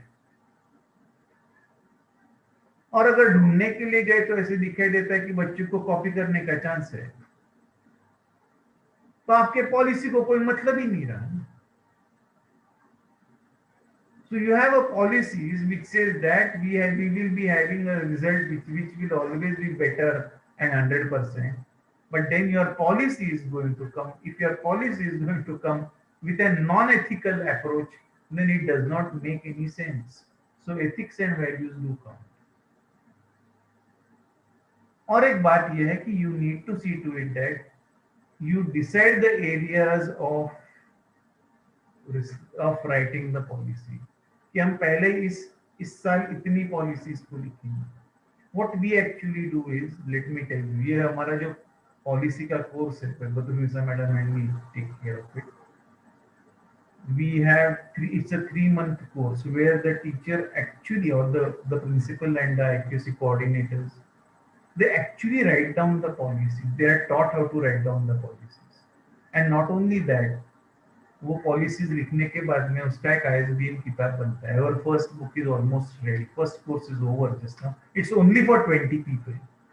It's a very difficult course, let me be very honest. So it's only for 20 people. और उनकी assignments क्या होती है?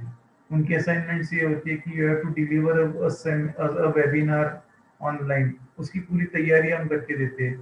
You will have to be a national speaker for which you will have to prepare. People from last time, people from 7 states were there. There were more than 20. It was for 20 people, and there were more than 12 principals and accuracy coordinators in it from 7 states. But we see to it that all these things come into that particular policy. They become national speakers also. They present their views at national level also, which is an assignment for them. They also have to write down a policy which is going to be public. That we do. We do all the other things, but we see to it that they work it out. They are trained for it. And the objective is one organization at one time. Let that organization develop. Until and unless we make an organization up to the mark, things will not work. So at all our courses focus on organizational level. Now even the documentation course that is coming in, which is starting from the 12th, it is at organizational level. See, we have so many courses which we do, which are for us. When we go to the organization, it is of no use to us. So our courses aim at organization. We promote organization to see to it that the organization becomes a better place. Documentation is one such course. Institutional policies is yet another course. So the first part is that the policy must be associated with vision, mission, goals, ethics, values, and it must be researched before we start writing them. Second part happens to be, before you write down, you see to it that you get the complete pulse of the policy. How do we know what is the pulse of the policy? We need to talk to our stakeholders. Who are our stakeholders? They could be students, they could be teachers, they could be non-teaching, they could be administration, they could be management. We need to first get the pulse of that particular policy. So you can have interviews with the authorities. Search the literature. Who has written such kind of policies? If you go on the net, you will find a very large number of policies. Which ones can be applied over here? In case you need a legal view, go for a legal view. What is very important while writing down the policy, it should be plain, simple language, no difficult words. No, I'm not against anybody. No Shashi Tharoor, big words. Meaning मालूम नहीं हमको, उनको मालूम है पर हमको नहीं मालूम. उसके सिंपल फॉर्मेट्स बनाओ. एक मैं देने वाला हूँ आपको. Action verb इस्तेमाल करना. If you don't use action verb, then this was done, this will be done, this should be done, that can be done. ये आएगा तो कुछ नहीं होगा उसमें. Keep your sentences very short. Think that somebody is going to read your policy after 5 years. So it should be futuristic. उस समय भी that must give you a proper guideline. Do you know there is one big writing going on? We are using nuclear energy. Someday, Bhabha Atomic Research Energy will stop working. 50 years from. There will be so much of radiation that we will have to close it. Then we will have to create a tomb of it, Thadgok, which will be made up of pure cement. And then that cement tomb needs to be there like that only, that big square, so many square kilometer complex, should remain untouched for the next 60 to 80,000 years. What is currently going on for such kind of things? Something is being written down for the one who's going to read after 80,000 years. We don't know what the language will be. But our communication, if it is perfect, the person, if we have read some 4,000 years ago literature, when we go to the caves to see those monuments, at that time we understand what was written 4,000 years. What should be there after 40,000 years should be written down. What should be the language that needs to be worked out is being, that is what a policy happens to. There should be no errors, there should be no slang, no time sensitive information should come into a policy. Keep this in mind, this plays a very important role. They should be easily understandable, they should be clear, they should be in positive terms, they should be precise, they should be accommodative. Precise तो होनी चाहिए पर accommodative भी होनी चाहिए. This is very important. They should be fair. They should be fair to all. And you should be able to review the policy, and if you want to change the policy, you should be able to change the policy also. देखो कैसी policy बनती है. What does a good policy do? It gives strategic direction to the organization. It helps to guide the organization. It gives a clear authority about the aspect to be talked about. It indicates the level of the policy also. And therefore, policy plays a very important role. Every policy is made up of several processes. Every policy is made up of several processes. Now, for example, what are processes? See, if we are talking about a policy, policy has parts. Those parts are called as processes. If I am going to talk of admission, for example, then in that case, in admission, arts की admission, science की admission, commerce की admission, BBA की admission, BCA की admission, हर एक की process अलग है. They need to be written down. They are the parts of policy. Then in that case, a single policy can have many processes, and understanding those processes is very important. Sequencing them is extremely important. Writing them one after another in a proper way is very important. Logic, they should be arranged logically. They should be numbered properly. They should be available in a proper way. And you should be able to demarcate the processes and the procedures very well. Process क्या है? Procedure क्या है? In other words, policy की processes की procedures तो हम SOPs कहते हैं. SOPs कभी-कभी directly आते हैं ना policy होने के बावजूद भी. But every policy will have processes. Every process will have procedures. They are specific action. That is what is going to count up. And policy tells us what to do and why. It includes the rules, standards, guidelines, philosophy, objectives. It tells us when, how, why. It tells us how, in what way. It also tells us some warnings. it gives you some cautions, and it has a format. देखो कितनी सारी बातें हैं छोटी छोटी, which is going to decide the face of the organization. Let me tell you something more. A policy has these following aspects. One, it must have a context. Two, it must be consistent. यानी context यानी admission या examination. Examination is a context. Consistent means every year the examination is going to be held, or internals are going to be held. How is it going to be? That is consistency. It should be complete. That is, you are able to say,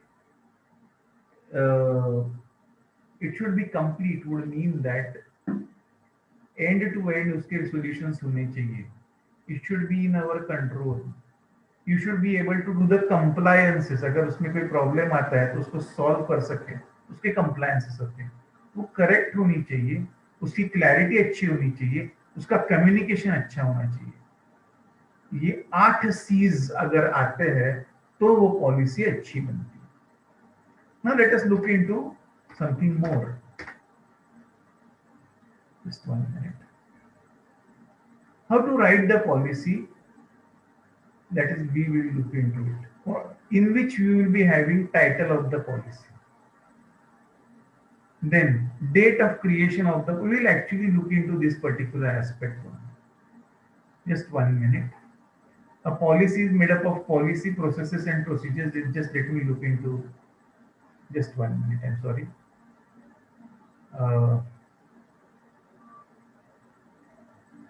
Just 1 minute. Yeah, we were here. What should a policy have? A policy must have a title. This is one thing. Second part is, when was it created? This is the second aspect that comes in. Then the third one was, what is the purpose of the policy? Then the fourth one is, who is going to be the user for that particular policy? Then the fifth one is, what are the definitions of that particular policy? And then you are able to see what are the procedures to be written down. You have to write down all those procedures. Then you may have some formats. So those formats need to come into picture. Document उनके approvals अगर कुछ लेने हैं management से तो उनके approvals आने चाहिए.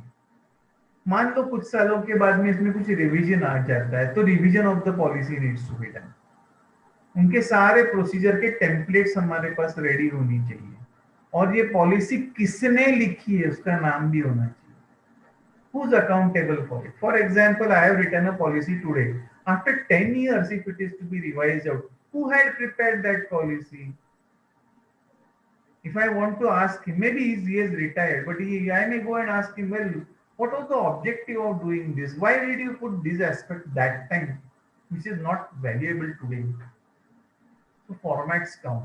I would like to share one live format just now. Just I will need a minute's time, and we can definitely look into it. But Lisa, madam, do you have the format? Because the presentation that you had sent me is not opening up. Yes. Can you please send it to me, because I work with the old format. Yeah? From here only, I will share. Yeah, please. Because I was into the presentation, I could not look at who all participants are there. So I worked with the old presentation. If you could please.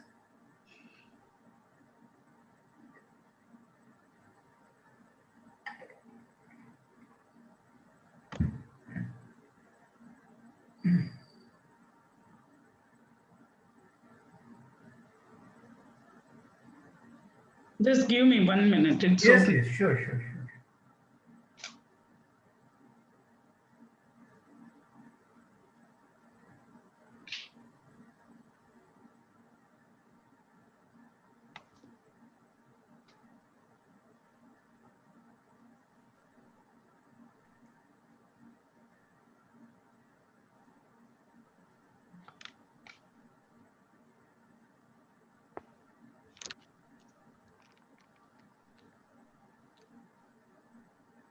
I have the format.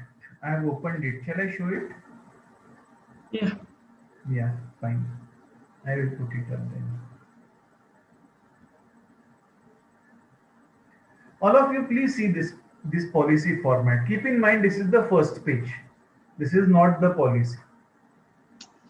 At a glance, you should be able to understand what is there in that policy. So I have taken this. I hope everybody is able to see it, and I will be scrolling it out also. One part happens to be policy title. What is the title of the policy? For example, I have a policy on internal quality assurance. So quality policy ही मेरी पहली policy है, assume so. So internal quality assurance policy. This is what I am making a mention of over here. So then in that case, if that is my policy, in that case, that policy, there can be many policies. So I must give a number to the policy.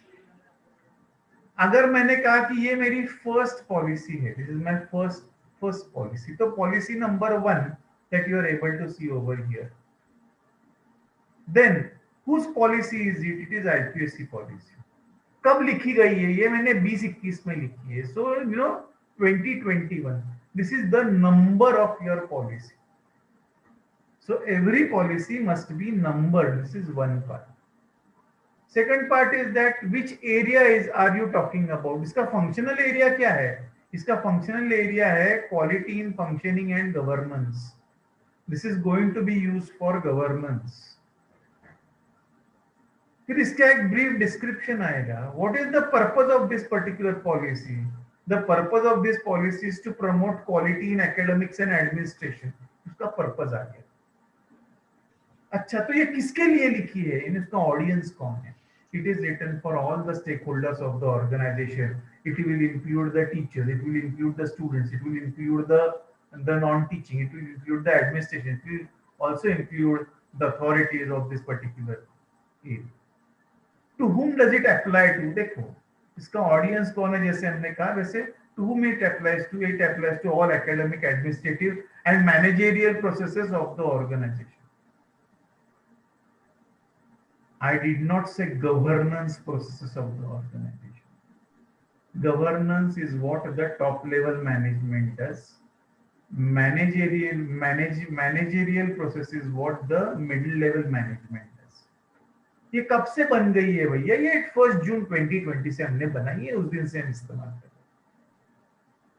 Who approved this? ये बनाई तो मैंने, मुझे लगा मैंने बना के डाल दिया. Who is going to approve it? इसका मतलब it must go to the important body. हो सकती है management, it can be CDC, for example, in Maharashtra, College Development Committee. It could be some management body, governing body or something of that sort. LMC ने इसको मंजूरी दे दी है. इसकी authority कौन होगी? उसकी अथॉरिटी IQAC कोऑर्डिनेटर होगी. इसकी अथॉरिटी पीयूष पांडे नहीं होगी. ने ये IQAC कोऑर्डिनेटर तो पीयूष पांडे का नाम लो ना भैया, जो उस पोजीशन पर है उसका नाम आने. Then who is the superseding authority? कल इसमें चेंज करना है तो क्या कर, उसके लिए पहला इमीडिएट एक्शन किससे? It's the principal that you are able to see. When was it reviewed? मैंने आज बना के रख दी. 5 साल तक वो चल रही है, पर अभी उसमें कुछ चेंजेस आने, because people are going to follow this. They will sit, they will read, they will follow. कल को नया IQAC कोऑर्डिनेटर आता है तो वो खोलेगा वो पॉलिसी, वो पढ़ेगा, accordingly he will start working it out. So इसमें बीच में आने वाली discrepancies will go on reducing down tremendously. So here you are able to see who is going to be when was it last reviewed? अब ये तो नहीं है तो उसको रिव्यू नहीं आएगी, but it can be reviewed after some time, 2 years, 5 years, 10 years. Why was this policy written down? Reason: quality as the sole criteria for updating. We want to update ourselves, we need good quality. And references for the policy. On whom will this policy depend? It will depend on UGC, NAAC, university, RUSA, management, etc. So this becomes the title page of the policy, and then accordingly the policies would be written down. So it then comes the introduction of the policy. What is the introduction of the policy? Then what is the policy statement? This is very important. ये जो statement है, policy statement है, this is the one that is going to be shown to everybody. This is the one that everybody is going to read. This is what is to be seen. Entire policy will not be seen to the people, but the policy statement will definitely be seen to all the stakeholders, which will give them idea कि यहाँ पर quality policy है. For example, यहाँ पे क्या लिखा है? Institution is committed to impart quality education in every process of academics, administration, and governance for the welfare of the organization and its stakeholders with a continual improvement and effectiveness, वगैरह वगैरह वगैरह. What are the objectives? फिर वो सारे objectives हम उसके एक एक नीचे लिख के रखेंगे. उसके बाद में क्या है? Then you are able to see what are the definitions. Quality का डेफिनेशन क्या है, स्टेक होल्डर का डेफिनेशन क्या है, इंफ्रास्ट्रक्चर का डेफिनेशन क्या है, आईक्यूसी का डेफिनेशन क्या है, आईक्यूसी कोऑर्डिनेटर का डेफिनेशन क्या है, इंस्टीट्यूशन मतलब कौन सी इंस्टीट्यूशन, नैक मतलब कौन, इंस्टीट्यूशनलाइजेशन मतलब कौन, internal quality assurance system means who. All these are written down. Then इसके बाद में you are able to see, you are also able to see is the processes. इसमें कौन सी प्रोसेसेस आएंगी? Creation of an active functional internal quality assurance cell अभी नहीं है, करना है क्रिएट हमको. तो क्या करोगे? Institutionalisation of that particular cell. उसके लिए बजट आना चाहिए, उसके लिए सिग्नेटरीज होने चाहिए, उसके लिए उसकी रेगुलर मीटिंग्स होनी चाहिए, वगैरह वगैरह. ये सारी पॉलिसी प्रोसेसेस आ गई. हर प्रोसेस के बारे में डिटेल्स आएंगे. ये क्या करने वाले? ये पॉलिसीज क्रिएट करने वाले, ये इनकी पॉलिसी है. So IQAC is going to write down policies in academics. IQAC is going to write down policies in administration, in governance, in effective, in safety, etc. और क्या करेंगे ये? They will be going for regular audits. और क्या करेंगे? They will be going for periodic assessments. और क्या करेंगे? ये फीडबैक्स लेने वाले. और क्या करने वाले? ये डॉक्यूमेंटेशन करने वाले. देखो हर एक प्रोसेस बन गई, हर प्रोसेस की अपनी अलग अलग पॉलिसीज वो बनाने वाले हैं. Then all these processes need to be written down. When IQAC comes into functioning, they will look at it. कैसी करनी है वो उनकी SOPs बन जाएंगे. So this would include all these details that you are able to see. This is one policy that has been written down just to showcase you. So that if these policies are written, then the organization is able to make its mark. Otherwise अगर examination हमको लेनी है तो पिछले साल क्या किया था, in the same way you may not be able to do it. There will be variations, and sometimes those variations can be extremely costly. With respect to policies, I will just like request Badrunisa madam to add if anything needs to be added out there. Sir, regarding the same thing as you were telling that the IQAC has to take important cell where exactly the IQAC has to understand that what is required for the department or for the college in a whole, which is not only academic part, but also it should be an administration part also. The IQAC should know the policies or the procedures or the processes which are going to be designed by the IQAC or thought by an IQAC. It should not be like related only to the college level, like teaching, learning, placement, all these things, but also it has to give an importance that what exactly to happen administration section, like what kind of an governance has to happen and what kind of the institution has to improve the quality at the level of administration. That also has to be thought, and the policies has to come all the way from there. And also I strongly feel that the IQAC itself should have one policy.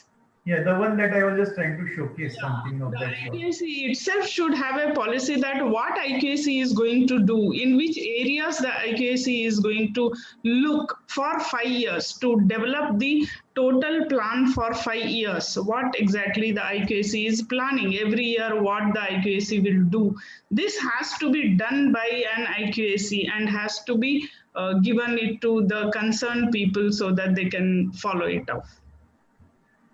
So, something very nice that you have made a mention of, actually, that IQAC is related to, I made a mention, but it needs to be emphasized. Yes. The way you have put it up.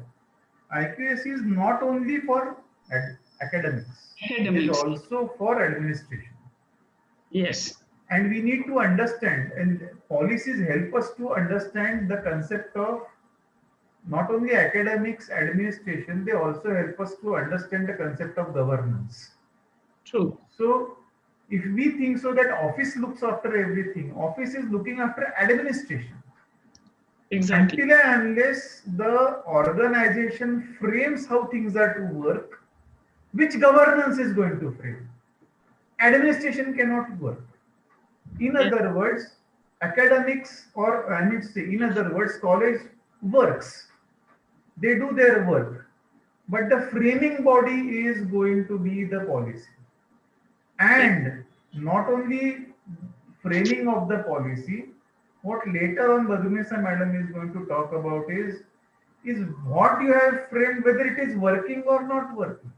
I have written down all my plans on paper, but implementing them. That implementation is the auditing of that particular policy. I think so. Let us first take some questions and then we can see what to go ahead. Shall we go for the questions, madam? Yeah, are there any questions? I have, yeah, is there anybody who want to? I have seen in the section, question answer section and chat box, few questions. Okay. Anybody is dealing with that, or you want me to? There is a question called, what is a brand means? Pardon me, what is a? What is a brand? College brand, we say, no? Institution brand. Okay. So what exactly the meaning of brand? Brand is, okay. Okay, fine. I have two options with me. I want to purchase a pair of shoes. I went into the market or in the shop and I said, show me a shoe. And the person said, whether you want Reebok or you want a local make. And then you say, well, what is the difference? Shoes are the shoes. He says, true. One assures you that the shoe will last for 1 year. And the other one says, I assure you that I will sell you the shoe. Whether it will work or it will not work, Ram Bharose. Now, a brand will always be preferred, and branding involves policies. You will find that some colleges are known more than other colleges. Some colleges are preferred more than other colleges. What have they done so that they are being preferred more? Maybe there are two colleges. Both of them started in 1990, but one is preferred and the other one is less preferred. One is a choice and the other one is an option. Now this choice and option, the difference between the choice and option is a brand. And branding comes when it's not only when you advertise the organization, it is when you function very effectively. When your client tells you, I'm using the word client, but it's a stakeholder, tells that this is a good college, it is actually a brand. That is where branding starts. Yes, let's go to any other question that we have. There is another question on good governance, leadership, and management. How we can achieve the good leadership, good governance, and explore the remedies for that. I would like to just say here that let the person who has raised this question should wait till the end of this session to get an answer for this. if again the question is remaining in the mind after the complete session, definitely we will answer this. Policies is about good governance. Yes.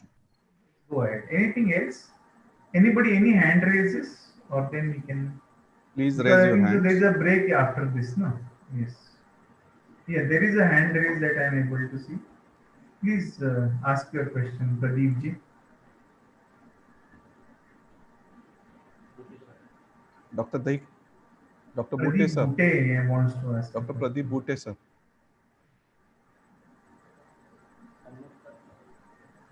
Unmute yourself. Yeah, sure. Are you hear me? Yes, sir. Yes, yes, I'm able to hear you very well. Please. Thanks for giving a very good lecture. But my question is, I put it in chat that my in university, Maharashtra Nagpur University, from last 4 years, they are putting an admission online for postgraduate programs. Whereas the undergraduate program admission is to be done by the respective College. institution. Yeah. My basic question is, what we have told there that it should be done by the society, by the institution. My basic question to you, doctor, is, does the society has a power to interfere in this, or the college principal, who is the head of the institution, has to do it? What, writing the policies or what? Whatever the policies has to be taken in the There is one thing that we, even in the format that I was trying to show you, and just take you back to the format. I have made a mention over here in the format. Just look at the format and then we will talk about it. I'll answer your question. Sure. I have taken it. Just look at this particular format over here. The references for the policy has been mentioned. If you can see over here, I have made a mention references for the policy. References for the policy. I hope you can see this now. Is it to be seen? Yeah. References for the policy, UGC, NAAC, university, USA, etc., etc. Now, what does that mean? I mean to say that when a policy is being drafted, it comes with certain limits. And we were also talking about the levels of the policy. Some time ago, when I started, I made a mention saying that who has drafted the policy. Now, here it is the university who has drafted that the admission process will be conducted by them. But maybe something like this in Nagpur. I don't know exact procedure of Nagpur University because I don't belong to that university. But maybe either the student is given preferences that you fill up the form and give your preferences, which college you will prefer. Or maybe something like the student will go to the college and put the form over there and then all the forms are taken to the university. Or it could be an online process where once you have, let us say, 100 forms and there are 5 institutions and each one is to be given 20/20, then what is the preference by the student and what is the rating by the organization? Rating to the organization by the student in terms of preferences, that would be the university policy. This is one part. So there, if we, in the case that you have made a mention, the policy of university is going to count, after which the student is going to come to you. So when the student is going to come to you, maybe how is his character, how is his performance, that is the place where the organization can say whether I want this student or I don't want this student. But there are some policies where exclusively the organization is involved. Or there are some policies where the organization is going to play a key role and the university is going to play a lower role. So it will depend on what the policy is and which you are following. And who has framed it. Please, go ahead. Doctor, can I interrupt you? Please go ahead.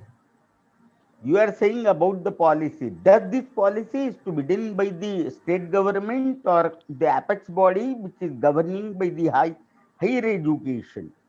That's my question. Very simple. No, the matter is if you are talking about this particular issue, it must be related to your university. Na? Who is deciding the students? It is the university, that these students will take admission to this organization. Yes. So there, what possibly state government has done, state government has said that it could be at the jurisdiction of the universities. That's Yeah, all. sure. Or every student must get admission, that he must go for progression which he feels good. Now that is one statement is sufficient for a institution or like your university to create its own policy. Now the university has created its policy, the university has created the processes for the policy, and the university has also created the procedures for the policy. The policy is that, let us say, postgraduate admissions. What will be the processes? The processes will be including for arts, commerce, science, BBA, BCA, etc. Within that, what could be the process? Category and non-category. What more can come in then? Preferences of the students. Now these would become the SOPs of the particular organization. The student has given some preferences. Let us say one college has 20 seats and there are 28 admissions coming to that particular college. No other college has 28 admissions at a row. So the college cannot take 28, the college can take say 20. Then in that case, first 20 on the basis of merit will be given to that particular college. ये जो आएगा ये आपके processes में आएगा या आपके procedures में आएगा और आपके यानी यूनिवर्सिटी के, and accordingly those admissions would be done over there. Shall I add to it a little bit, Pahade Yes, sir? please. Actually, what I understood the question is like, if university is giving this policy, then why again college has to make an policy? It is very much necessary that the college also has to make an policy when already there is that university will be having its own policy saying that the college can take for master degree students only 20 seats in this program. Say for example, if you go some of the programs, they'll give maximum only 20 seats, and some of the programs they'll give more than 60 seats, like MBA and all. You will get more than 60 seats. But some master degree programs will come for only 20 seats. This is a policy of the University.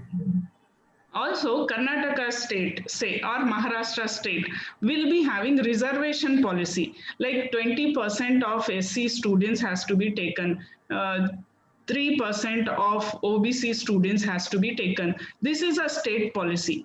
What your college is following particular university and particular state policy. That is what is the reference, what sir was trying to show you, that this is the reference we are taking for the policy. But now the college will design a policy. What college will design a policy? That we have to fill 100% of the seats, keeping the norms of university as well as the state. Now to fill that 100% of the seats, what are the steps taken care and how we follow? Who will be the responsible person to get the seats filled in? What kind of the advertisement we have to do? What kind of changes we have to do in our website? What kind of exercises a college has to do to get 100% of seats to us?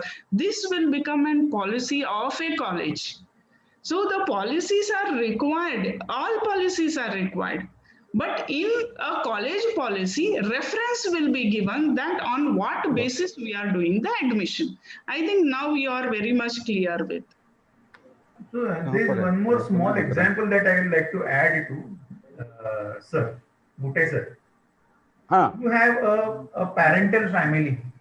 Yeah. Somewhere, maybe in the same city, maybe somewhere else.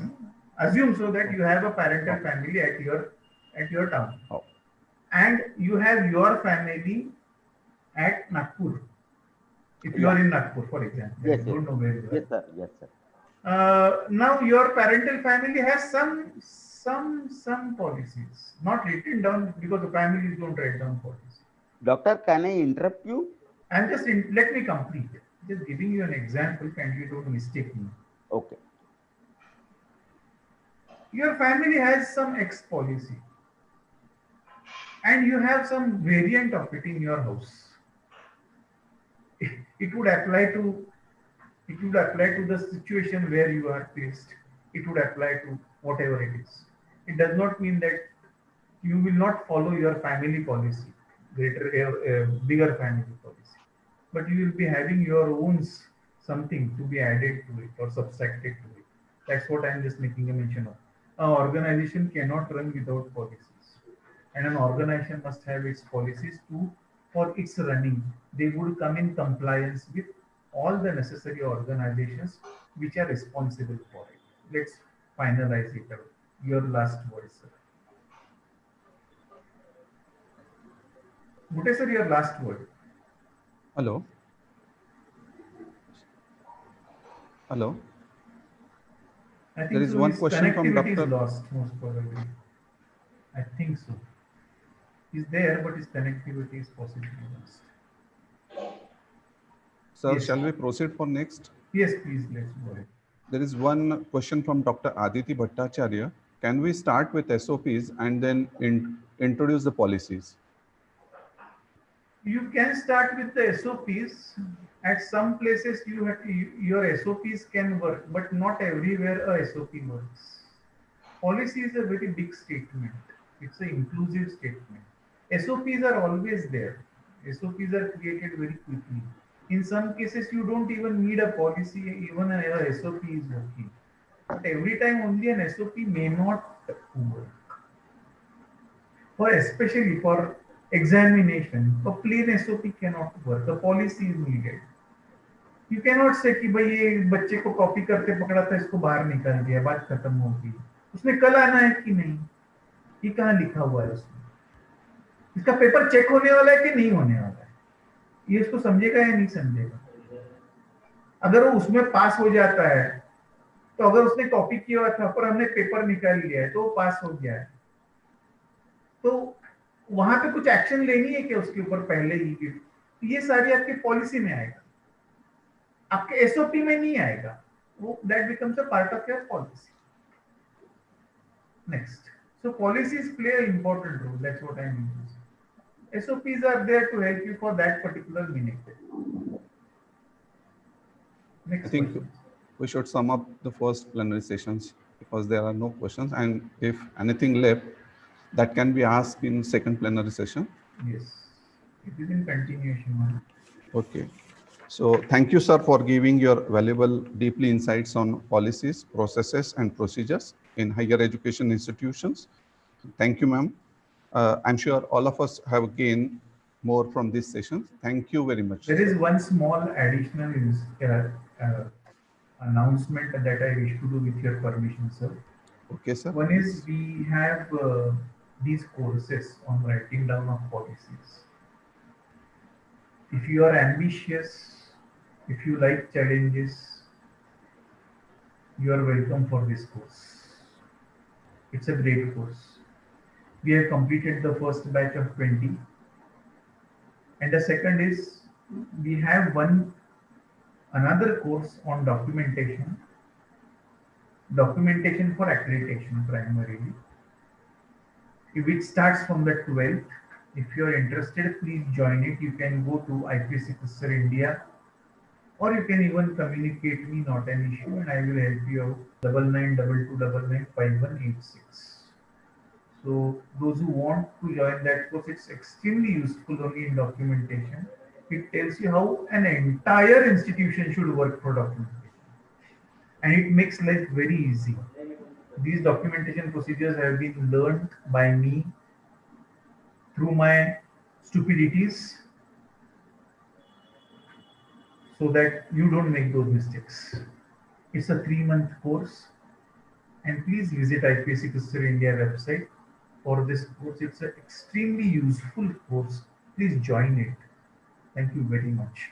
That is what I wanted to add. Thank you, sir. Ladies and gentlemen, now it's time for lunch break. I humbly request all the participants, please stick to times and rejoin us by 2 p.m. for second plenary session. Thank you. Thank you very much. Sir, we have tried to complete the session in time. Yes, correct. Thank you, sir. Thank you. Thank you so much.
Good afternoon, everyone.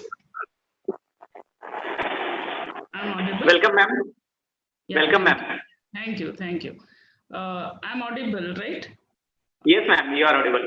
Shall we start? Shall I share my presentation? Yeah. Just within 2 minutes, we are going to start it again. Sure. I'll share the screen and it'll be ready, or you want me to share a little later? Just a minute.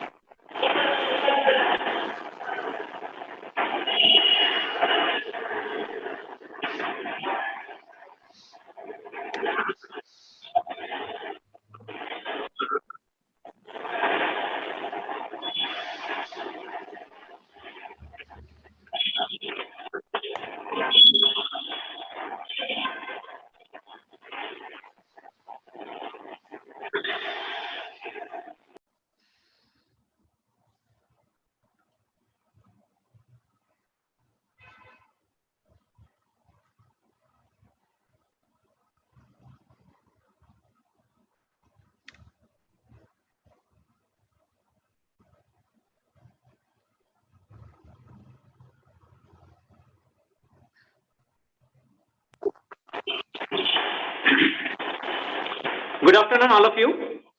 I am Dr. S.D. Deshbratar. On the behalf of Kamlani Mahavidyalaya, I welcome all of you in this post-lunch second plenary session. We are here for one-day NAAC-sponsored national conference on reforms and benchmarks in NAAC Accreditation 2020 onwards, organized by the Internal Quality Assurance Cell of Kamlani Mahavidyalaya. In plenary session 1, the conference was inaugurated by Honorable Dr. Dhanraj Jimane, Director Higher Education Government of Maharashtra. The earlier session became enriched and enlightened by the keynote address delivered by Honorable Dr. Ruchi Tripathi. Honorable Dr. Piyush Pahade plunged into the depth and provided very lucid and minute details related to the topic. Before I commence the second plenary session, let me welcome again all the dignitaries across the India. I take this opportunity to welcome Honorable Dr. Srimati Suhasini Ji Vanzari, President Amar Seva Mandal, Honorable Advocate Abhijit Ji Vanzari, Amar Seva Mandal Secretary, and he is a member of Legislative Council, Honorable Dr. Smita Vanzari, Treasurer Amar Seva Mandal, and respected Principal Dr. Dilip Badwai, sir. Welcome you all. Now we are about to start plenary session 2. Before I move to Dr. Badrunisa ma'am, I request all the participants, if they have any question to ask, please feel free to drop in the chat box. Or at the end of this session, feedback form also available in the chat box. So as I have already introduced Dr. Honorable Badrunisa ma'am, I request her to continue her address. Over to you, Dr. Badrunisa ma'am. Thank you, Dr. D. Deshbratar. It's nice to be on this big platform, and I really thank all of you to given me an opportunity to share my views on quality with this platform. I just want to share my presentation. It's a continuation of the Piyush sir's presentation.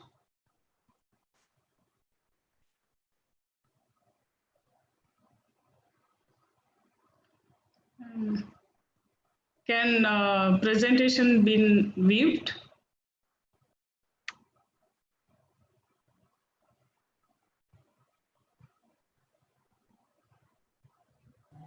Yes, ma'am, it's visible.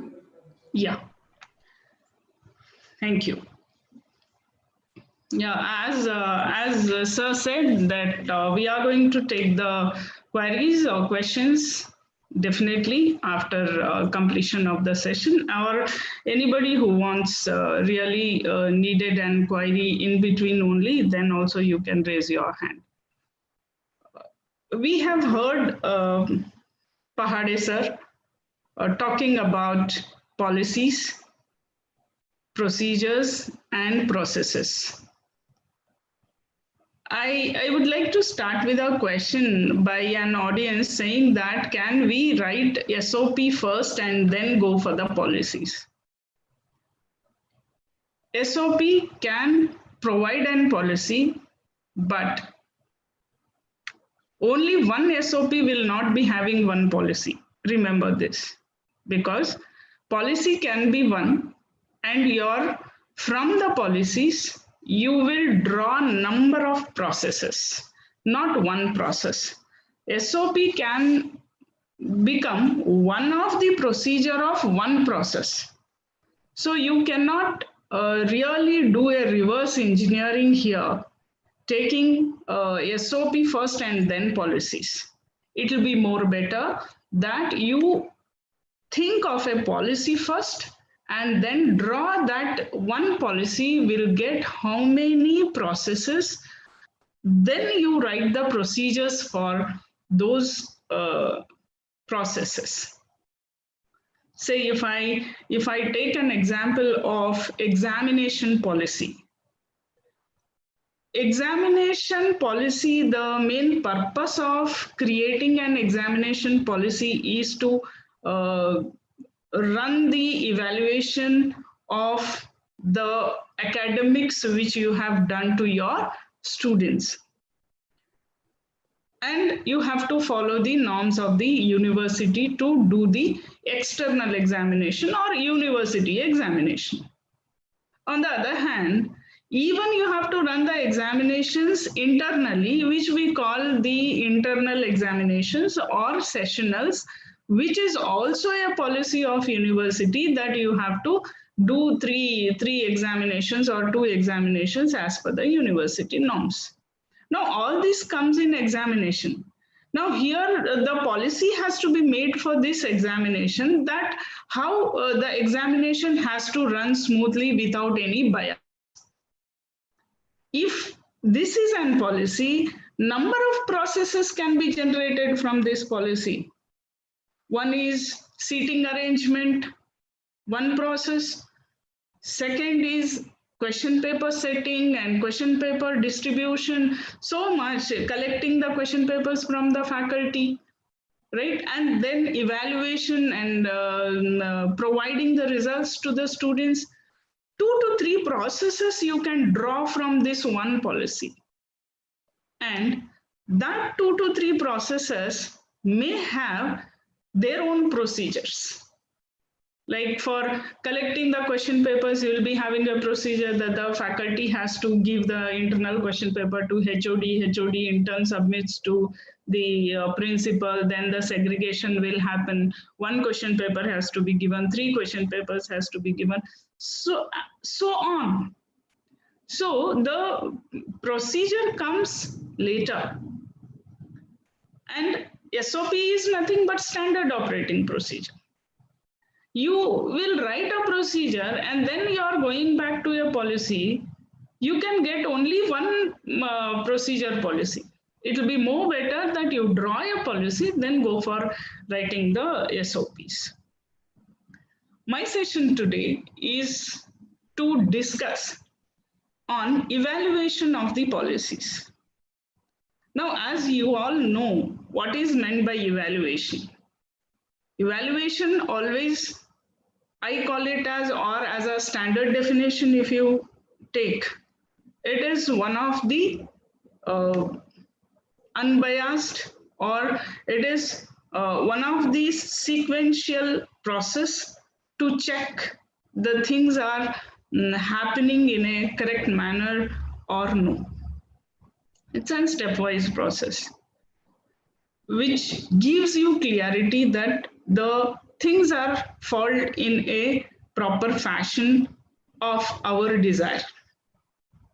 Why I told as our desire is because in a policy, you write your desire.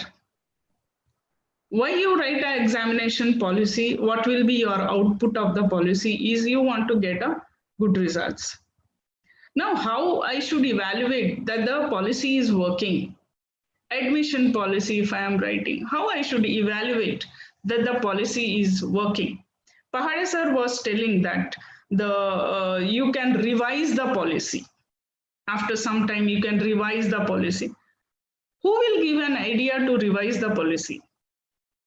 Revision of the policy will happen only when you evaluate the policy and found that this policy is not working properly. If I add something else to this policy, this may work better.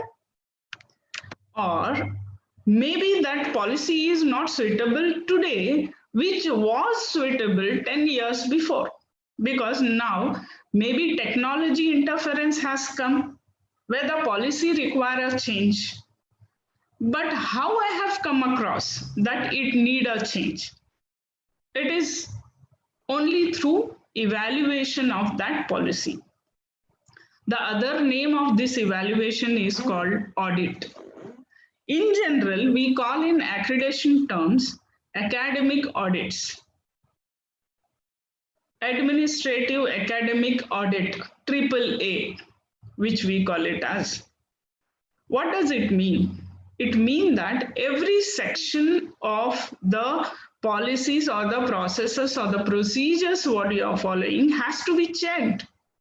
That is giving a proper results. This conference has been given a name called Reforms and Benchmarking. How that benchmarking will come?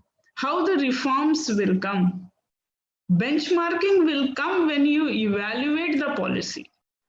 When you say, I am going to take, as per this policy, this time I should get 100% of the results. That is your benchmarking.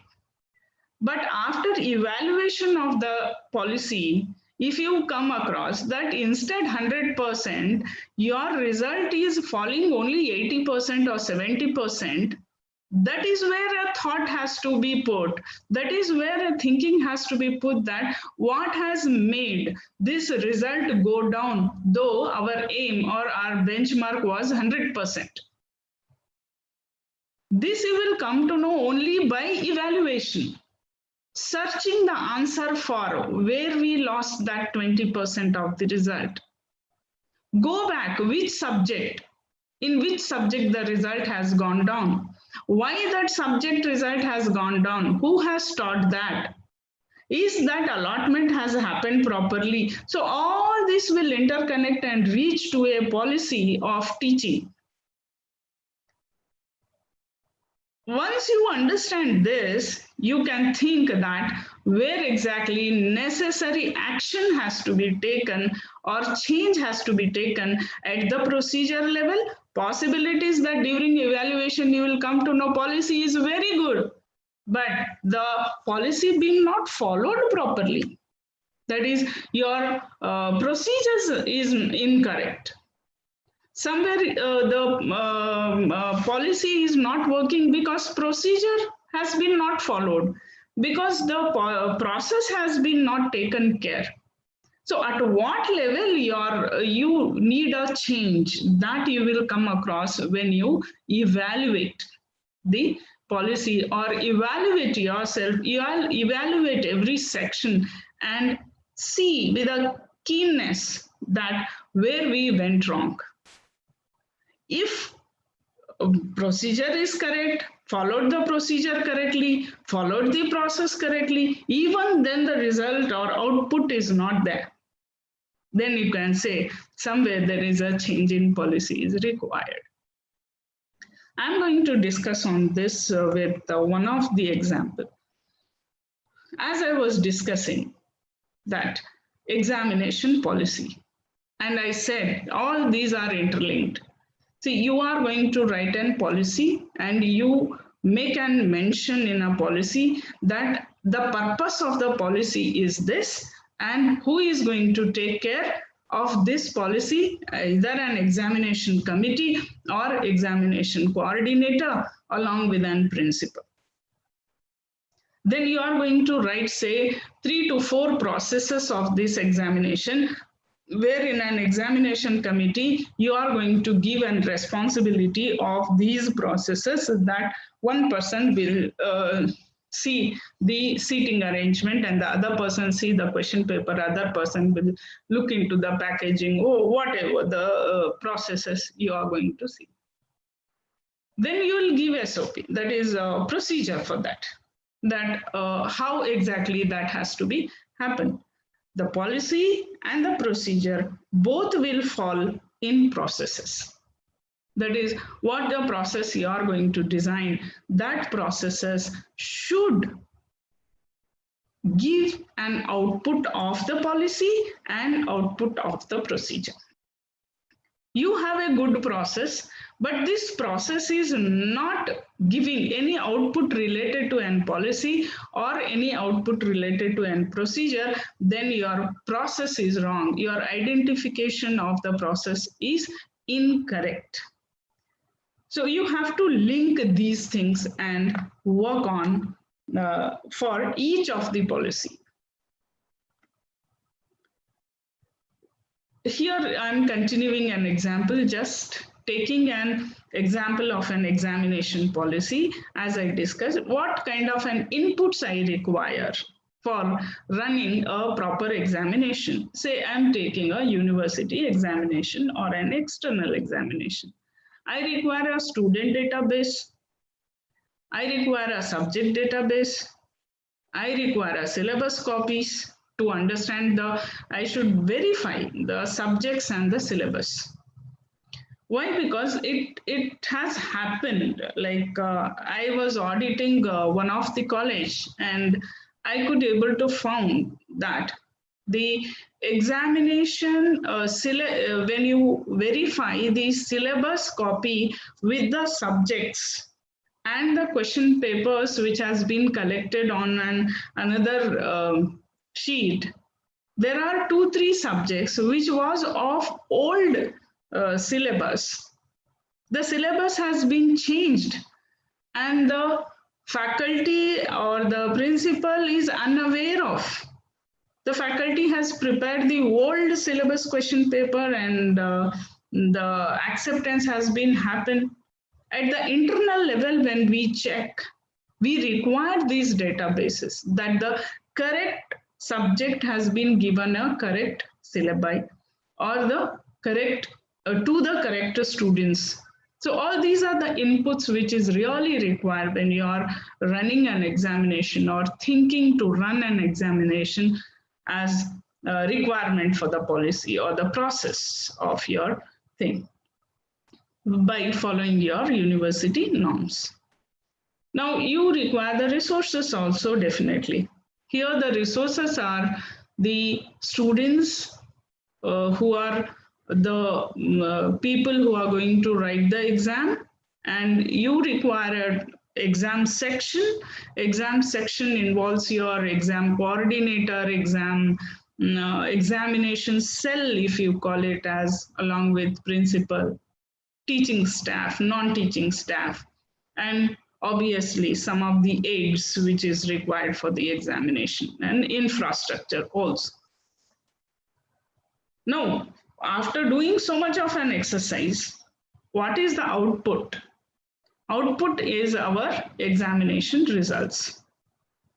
Smooth running of an examination and output will be a result of the examination and receiving the marks list or marks cards of the examination.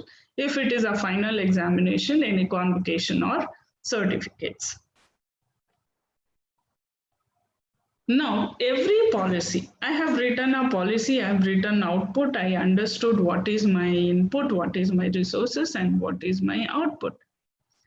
Now, when I'm talking about an evaluation, I should know what are the key points which I have to check to understand that the policy is working in a perfect fashion.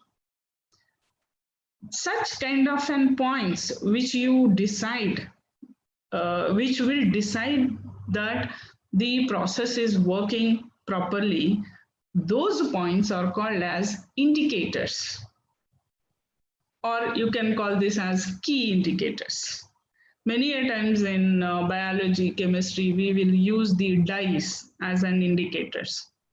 We use some of the markers as an indicators, right? Likewise, here, some of the key points which is going to evaluate that particular policy will be called as key indicators. Any accreditation body also will give some key indicators, will be having some key indicators under which the evaluation of your processes or your quality will be done by that accreditation, committee. Now for this examination process, I have just noted down few key indicators like results in each year or each semester. That is, I'm talking about university results. Number of students' grievances resolved and students' marks card. Now it is an examination process. Process will end when student will get a marks card and finally happy with the process. Some of the times it happens that you have run the examination and the result has come very low, as I was discussing earlier. That says that somewhere there is a either this process or the policy made is having some mistake, or linked to it a teaching policy which is having some issue. And total number of grievances you received during the examination time. If your examination processes or the procedures have been followed in a well manner, then your grievances should be less. Otherwise, student will be unhappy, or there will be some disturbances happen during the examination run. You will get number of grievances. Grievances not only from the students, at that time you will get the grievances from the faculty, also non-teaching staff and the students. So how many such kind of grievances you received? That gives you an idea that your process is running properly. If everything goes with an equation, what you have decided or what you have written in your procedure, then definitely your grievances should be minimized. If grievances are high, you are going to go back and check your procedure, that where you are going wrong based on the type of a grievance. Then examination over, 6 months over, 8 months over, student is not receiving a marks card, not receiving this one. Simply college can say that university is not giving, but that is not the answer.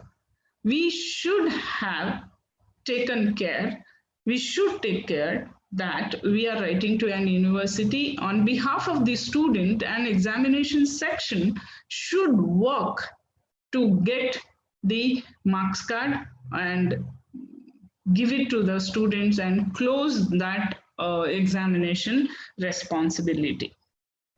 So these are few key indicators. You can think of the key indicators for internal examinations also. Like say you have run one internal examination at your college or in your department, and analyze the result, that how many slow learners are there, how many have failed, why they have failed, and what action to be taken to improve the examination process or to improve the result of the internals. If you work on, like if you are having a system of taking 3 different internal examination, if you start working from the first sessional and start the remedial sections from that time only, then at the end of the final, that is third internal examination, you see the reduction of the failures. If your policy or the process is working perfectly, definitely that has to improve. So you can design as per your requirement. And many a times I see the people will confuse with key indicators and the documents. Documents are something which is going to give you the proof for analyzing the key indicator. Now, if I am saying seat allotment session wise, this is a document for me. In the process or in the procedure, I have written that the committee will take care in allotting the seat. Then a document for that, how they have allotted the seat, how many students in which block, that document says that the policy has worked or the process has worked. Whereas key indicator is the one which gives you the output of the policy, and there that is different from the document. Batch list will become a document, invigilator's duty will become a document, examination register will become a document. Now the documents at the audit time, academic audits when you are doing, and say I have chosen to do an academic audit for examination policy, and I'm sitting with examination committee and checking all these documents. You have been written in a procedure that the seat allotment has to be done, batch list has to be done, and as an auditor you ask that where is the seat allotment. If they are not following a procedure, they might have not done the seat allotment. Simply they might have orally told and made the students sit somewhere and write the examination. Then your procedure is not working. Then you will not reach to a particular policy what exactly you have decided to. So documents are the objective based evidences for any of the academic audit or any of the evaluation. You require a particular documents. Key indicators are those which are going to give an analysis, complete analysis that the process or the policy is under proper working condition or non-working condition. As Pahade sir was telling that sometimes people will write the policies because they have to write for the NAAC, or it is required for the accreditation body. I don't want to take only NAAC as a consideration. There are a number of accreditations will go. So maybe it has been made for the accreditation purpose, but is really been followed. Now, one of the questions been asked in the last session that what is a brand? Now I would like to make clear that the brand is the one which really gives an quality, and this will not come in a day or two. It will not come in a year, 1 year or 2 years. It takes minimum of 3 years of time, 3 to 5 years of time. Because when you write something, when you follow something, then obviously you reach that benchmark, what you have been written in your procedures. The moment you are reaching your benchmark, automatically it becomes a mouth of word, the quality being seen. And when the quality being seen on the process or on the institution, definitely that is going to become a branded institution. Now, the thing is, only writing is one part, but writing and following, that is another part. Following and evaluating, that is the major part of any of the policy write-up. Many a times we write, sometimes we follow the write-up, and rarely we evaluate the write-up. So evaluation plays an important role. If you will not evaluate, it is like you are giving degree without examination. What happens if I provide a degree to a student? I'll teach whole of the semester and I'll not take an examination. I'll pass them simply without any benchmarking, without telling them that you should get 35 marks to pass. That 35 marks is a benchmark for them, what a university is telling, or autonomous college then management is telling. What if I'll not put that benchmarking to, if they cross that only, then they are at the passing level. Anybody can get a degree. Do you think a quality will come? No. Same way, the processes also is like that. When you write, you work on that. When you are working, you evaluate that. That is moving in a proper direction. Remember, if you start this process today, don't expect a result tomorrow, because evaluation takes little time. After evaluation, analyzing, changing, reworking on that and getting it re-evaluated will definitely take minimum of 3 years to 5 years of time to develop this kind of an quality, starting from, if you have to do for all the processes. But you can initiate saying that one day you will reach, definitely. This is what I was talking about, academic audit. Academic audits are the one which really evaluates your processes. Any accreditation body wants this academic audits to be done. Academic audit means not that what we generally think of doing, that how the infrastructure is, how this one is, how many number of fans are there, how many number of rooms are there. No, this is not the way. Academic audit is the one where you have written the policies for improving your academic or academic processes, and are you really evaluating that academic processes? Are you really checking, written the teaching policy? Are you really checking that the teaching processes is happening properly? Have you done an audit on that? Have you done an audit on examination policy? Have you done an audit on the maintenance of infrastructure? Like management has given some 10 LCDs to you. Do you have any policy to keep that infrastructure in a working condition? What is that policy? Have you done an audit that is the things is being maintained properly there? This is called academic audit. And here, who will do?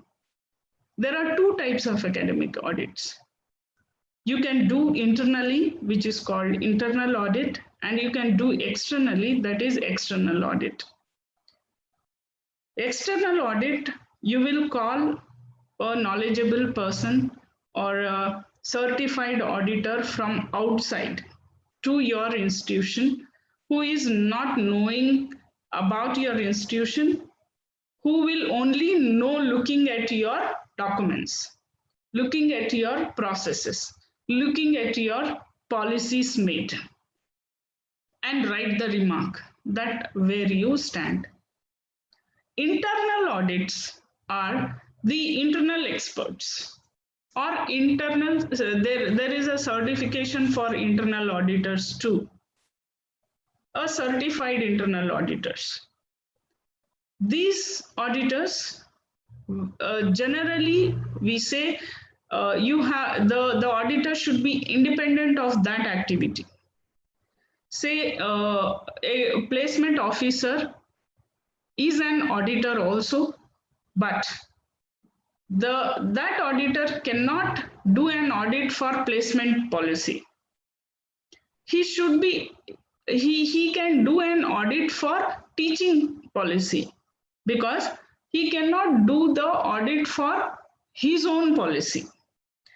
It is like the person should be independent of that activity where the audit is happening. In other words, I say like we have commerce department and we have science department. Commerce department cannot audit commerce department. Commerce department faculty can audit the science department, and science department faculty can audit the Commerce Department. It is like the person, an auditor, should be away from that particular process, and there should not be any bias in, like match fixing kind of things should not be there. The person should evaluate based only on the objective based evidences, only on the written documents or what the observations has been done. As Pahade sir was telling, that we have a particular course on this aspect where we teach in a very minute way that how the auditor should work on each audit. The objective of the auditor should be to check the process, not the person. Our findings has to be taken only to say that the process is working properly or no, not that saying that the department is not working or the faculty is not working. No, the findings will be should be related only on the objectives what has been kept. Audit can be done for single process or audit can be done for multiple processes also. Now the question arises, why exactly audit is required? Is really audit is needed? Yes, because the audit will give you factual data. If unbiased, audit also should have an policy with the following of a properly, if you do an audit, you will get a factual data, unfiltered data. And this is the biggest tool to improve the quality. And it minimizes the risks. See, now the process is going wrong. And now only you are not rectifying. It is going for 3 years or 5 years. By then, something big damage would have been happened there. To stop that big damage, better work today and better do the audits frequently, minimum 6 months once. Keep doing the audits or keep a semester end audits. Generally, one semester you finish and do the audit after the semester, then go for the next semester, finish that semester and do the audit. Minimum that is required for any of the higher education institute.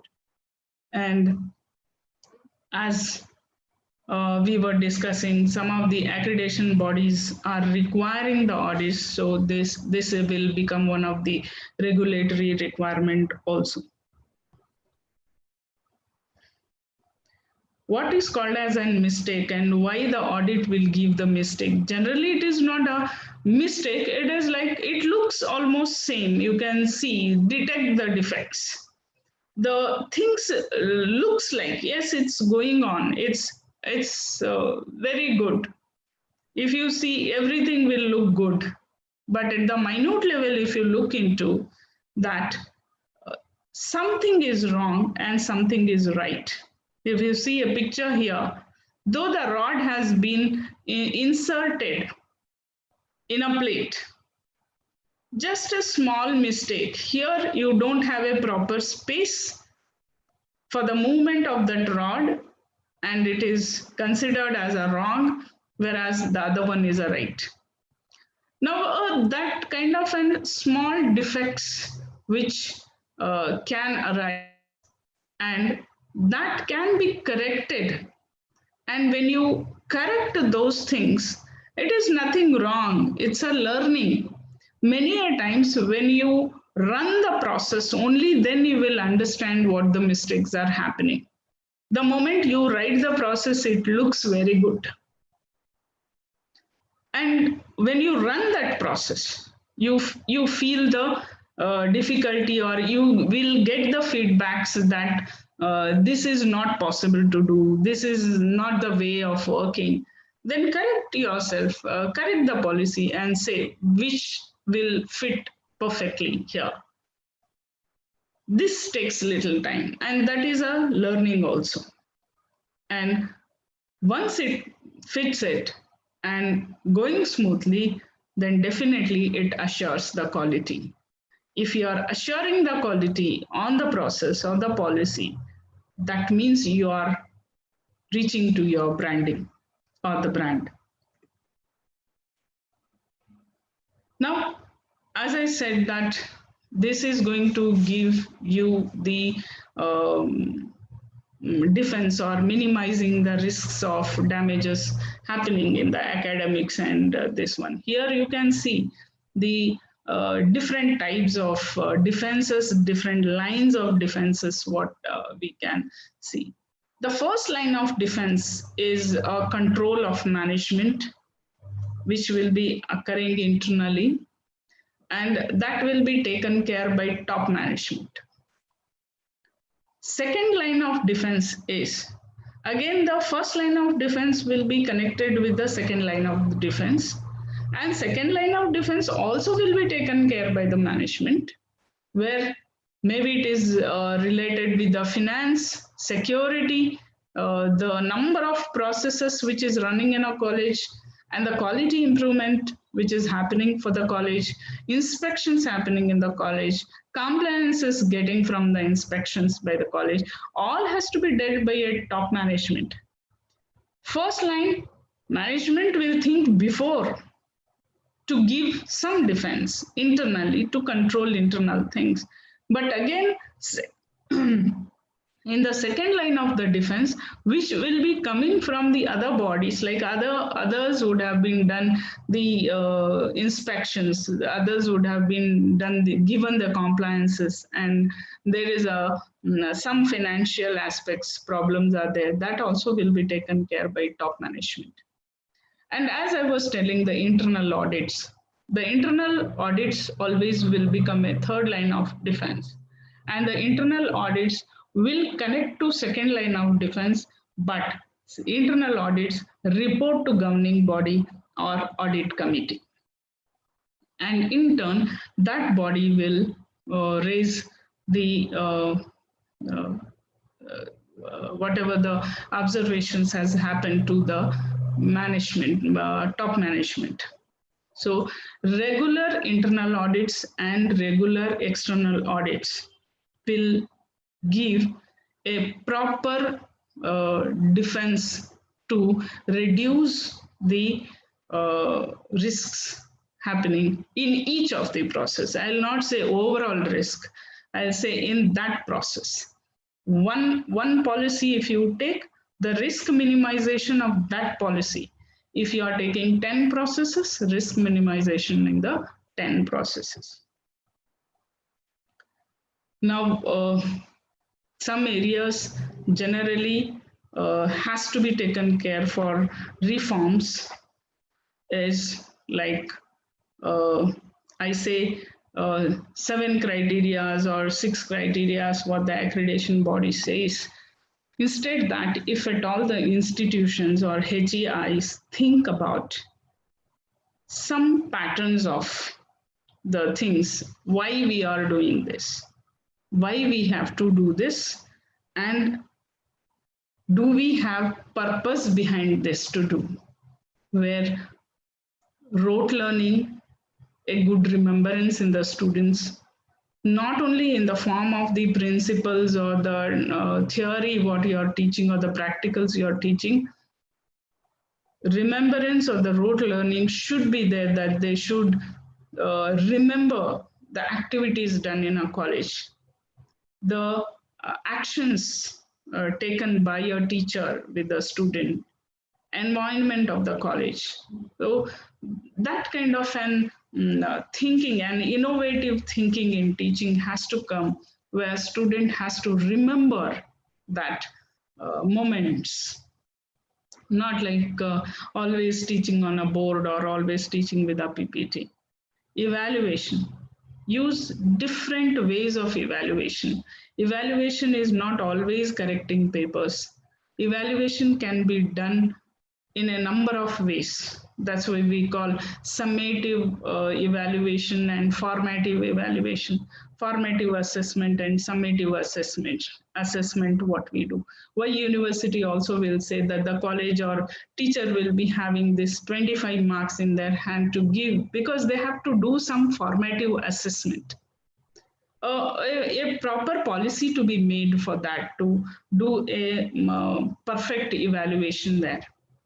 And obviously, reforms has to be taken in training the educators. Pahade sir also was telling, is the teacher being trained every month?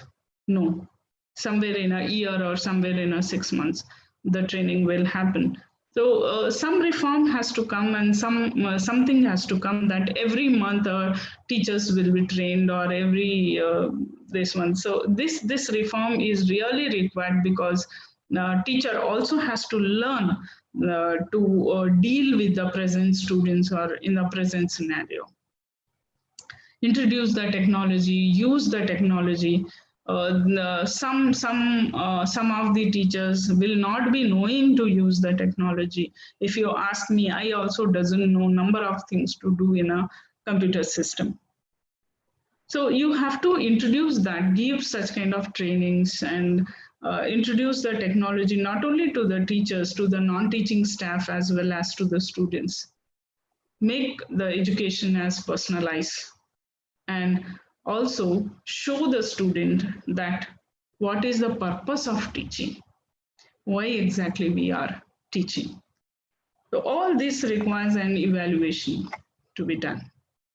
So we will call for, we will say the benchmarking, and benchmarking to improve the quality. I was discussing earlier also what is meant by benchmarking. When you write a policy, when you write a procedure, you have to write that what is your benchmark. As I said, I have to get 100% of the result is my benchmark.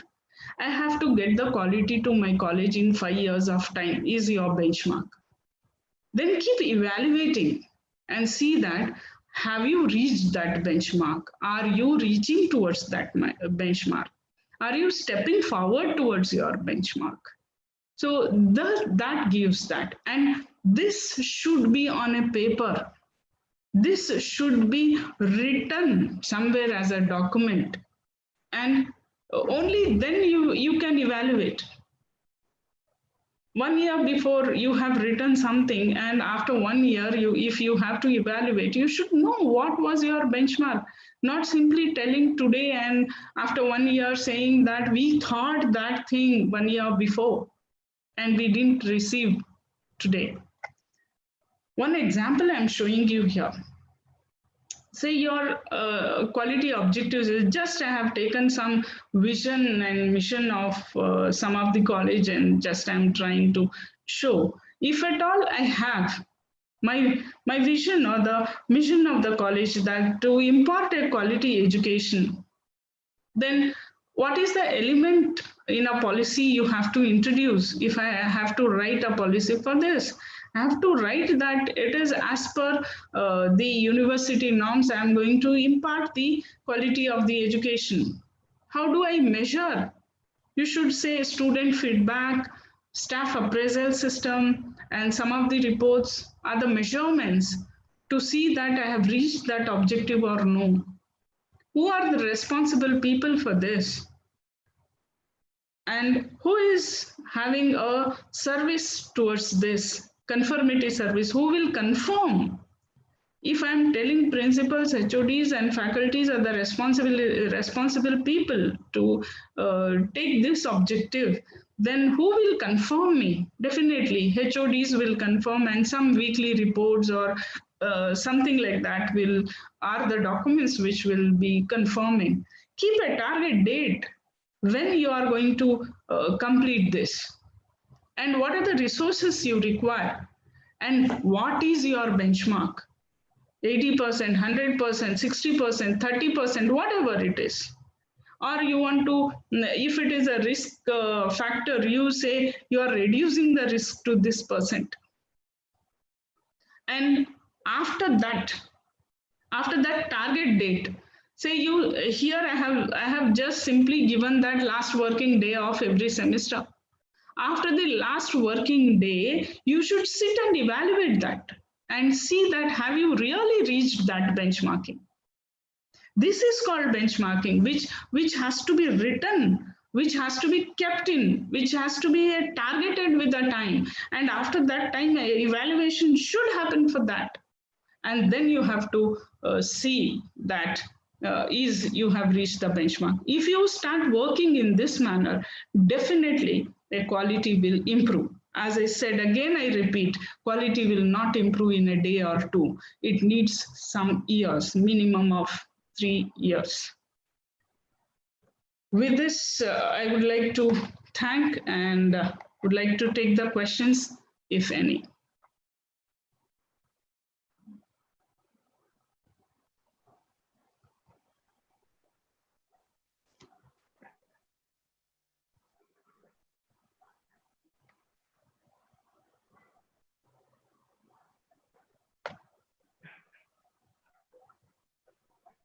I request participants, if you have any question regarding to the topic, you can ask to the speaker.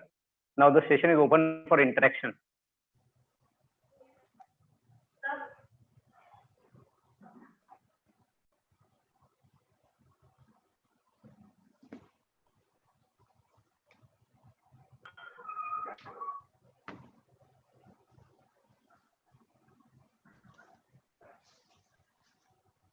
The hand is raised by Dipali Kalbande, ma'am. If you are there, please unmute yourself and ask the question.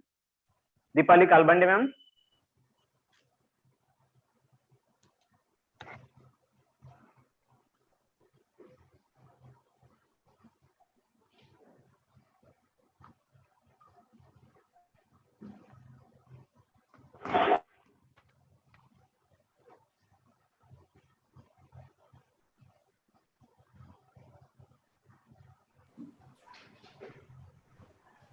Please unmute yourself, ma'am. Dipali, ma'am.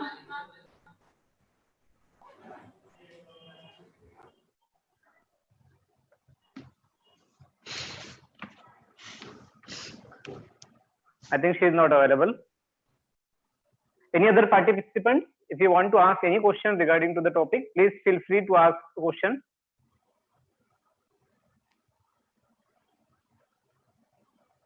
Is participants are available or no?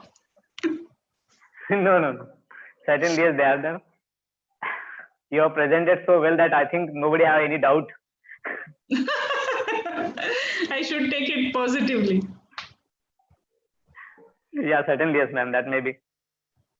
2 participants raised hand.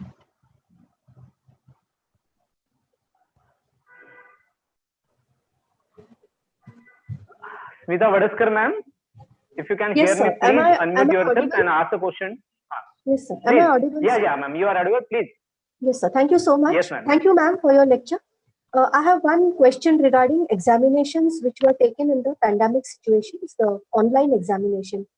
And it has been so observed that when we are conducting these online exams, through the Google Classroom, we take their assignments or short notes, whatever we ask them. And we need to give marks for this, for example, 5 marks or 10 marks. It is mainly observed by me that most of the answers which the students write, they are either copied or they are taken from somewhere, or the answers basically are written not by themselves, but either by their parents or by their sisters, brothers, whatever. So in such a situation, I feel that the evaluation is not fair, or whatever marks I'm giving them are unfair. And in case of certain students, just 10 or 15% of the students who have written their original answers, I think there is some injustice created by me by giving the marks. So how do I tackle this situation, ma'am? First thing I would like to ask you that how you will take an examination in the Google Classroom. Right. Using Google Classroom. Right. Now, what we did is we had Google Forms for the multiple choice questions. Okay. And as far as for 10 marks, then we had assignments, and where they were supposed to write 2 short notes, and they were given a certain time period after the assignments were given to them on the Google Classroom. They were asked to submit the assignments within 2 days. So like this, we took their assignments, we took the MCQs on Google Form, and we had an internal test also, where again they were required to submit the short notes in the Google Classroom in the form of assignments. I agree. Now, this Google Classroom, only these are the possibilities you can do in Google Classroom. Right, ma'am. Because you cannot do other things in Google Classroom. Whereas you have to make, generally due to this pandemic, a number of policies has been changed in quality colleges, that either they are using a technology, taking a specific software to run the exams, where you know, the students will be on video and they'll be writing the exam, and the invigilator on the other hand side will be monitoring them. Right. The moment they will complete, the write-up pictures will be uploaded into that software. Okay. And the evaluation will be done on that basis. Okay. That So is exactly the right way of doing. Using Google Sheet and in the Google Classroom, more than this, you cannot do what you have been done. That is not in your hand. It is somewhere your management either has to take a decision of purchasing or taking such kind of an softwares which should help this process to run properly. Right. Right. Right, madam. Right, madam. Yeah. Thank you so much. Thank you. Thank you. Yeah. There is another participant, Mr. Mangesh Godbole. Please, you can ask your question. Unmute yourself. Yes, Mr. Mangesh Godbole, sir. Please go on.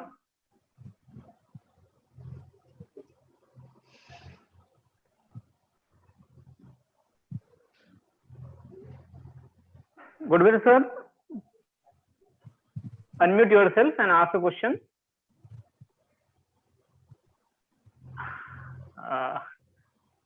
I think somebody else, like Smita or Yeah. something. Please let him unmute. Very good session by madam. Thank you, madam, for your valuable session. I have one question over the internal audit. When we talk about this internal audit, so it covers only the finance related matter, or actually I belongs from the pharmacy college, so we deals with various experiments related to the medicines. So we have certain glasswares, chemicals, or instruments, and we maintain that registers, even though some animal studies we carried out. So this internal audit also cover this matter, that verification of stock books or some attendance when it related to the some academic activities. Definitely, yes. In a pharmacy college, the main processes or the procedures related to labs, like here the SOP or the safety precautions taken care in the labs. These processes definitely should have an audit saying that is this has been maintained in the lab or managerial in the lab. Now, animals which has been used in pharmacy, do you have a proper process of disposing these things? Do you have any third party or your own disposal system? You should have a clear process or the procedures for this. First you have to write the processes and procedures for this, along with your teaching and regular this one. And as you said, the chemicals as well as the glasswares, what you are using, the registers, what you are maintaining, and if it is a pharmacy college, the medicinal plants, medical garden, for all these a register need to be maintained, and there should be a process and every process need a check. Otherwise, otherwise all the possibilities that the process may not run good or may not happen. Specifically, see, I have observed in one of the college that somewhere for the NAAC, the register of medicinal garden has been done. After that, it has been not maintained at all because there was no evaluation on that. Again, after 5 years, when NAAC will come, they may do, they may not do. But that doesn't give a proper quality. So according to me, every college should have its own processes. It is not finance. I'm not talking about the audit of finance. Finance audit is completely different than academic audit. Means, if we are evaluating some attendance by the academic, so it may cover under that heading of internal audit. Yes, it will cover both in internal as well as in external audit. Internal as well as external audit. Yes. Okay, madam. Thank you. Yes. There is another participant, Professor Yes. Praveen Suntakke sir. Suntakke sir, unmute yourself and please ask a question.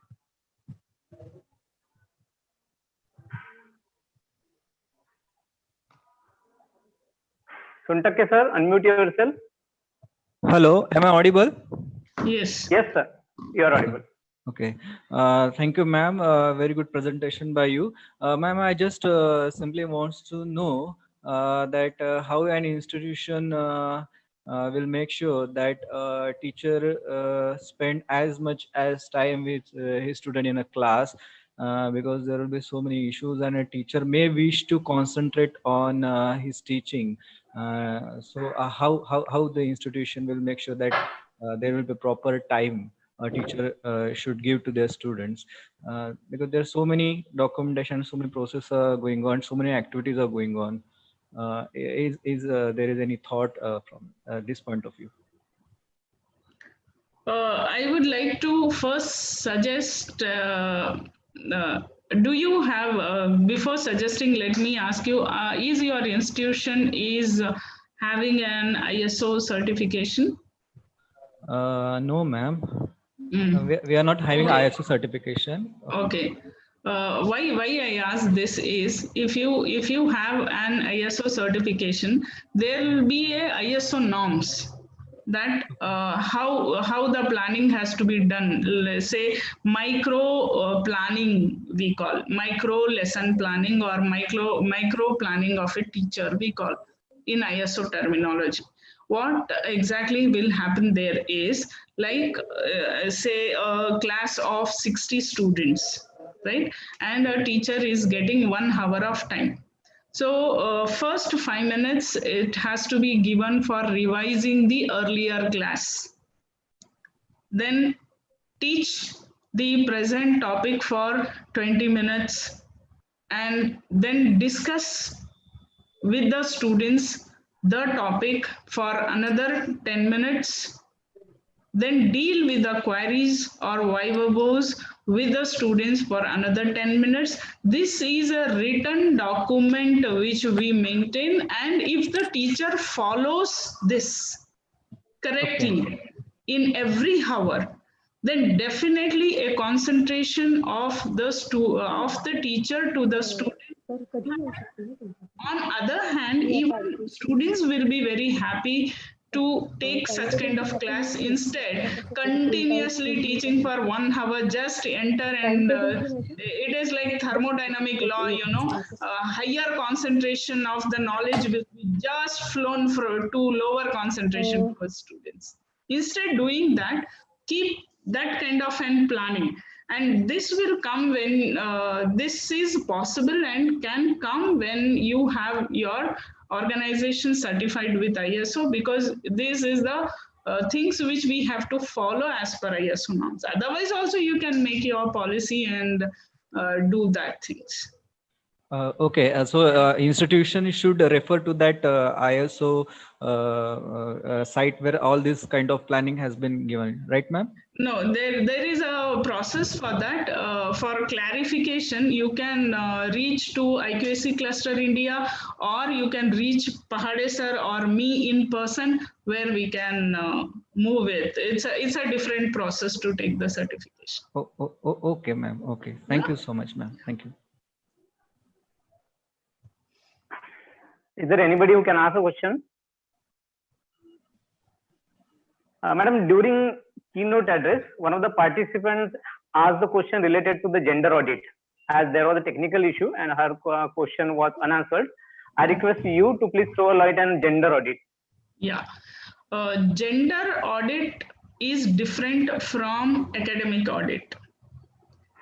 And financial audit is also different from academic audit.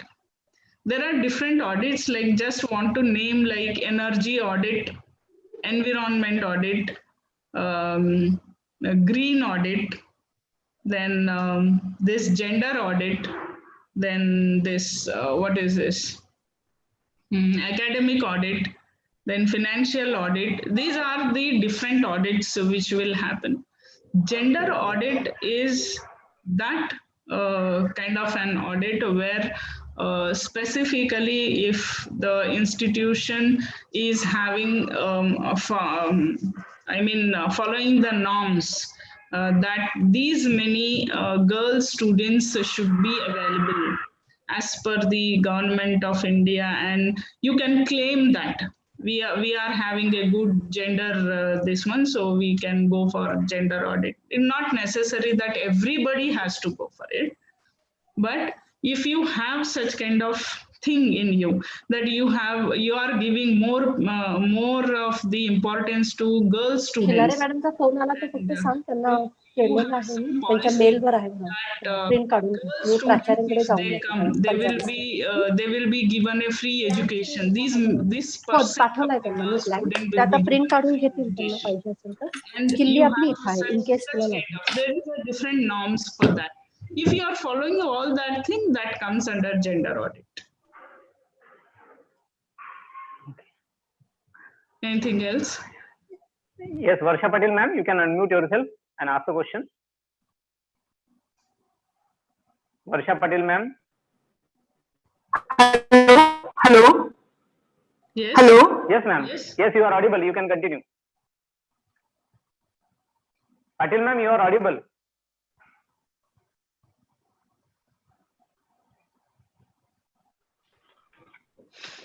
Hello. Hello. Yes. Haan, Yes, Patel ma'am, yes. you are audible. Yeah. So in the first session, I asked the question which sir has just told you, that I want to know something about the parameters of gender audit and green audit. How can we apply for that, and what is the exact process to do this kind of the audit, ma'am? Would you please guide us?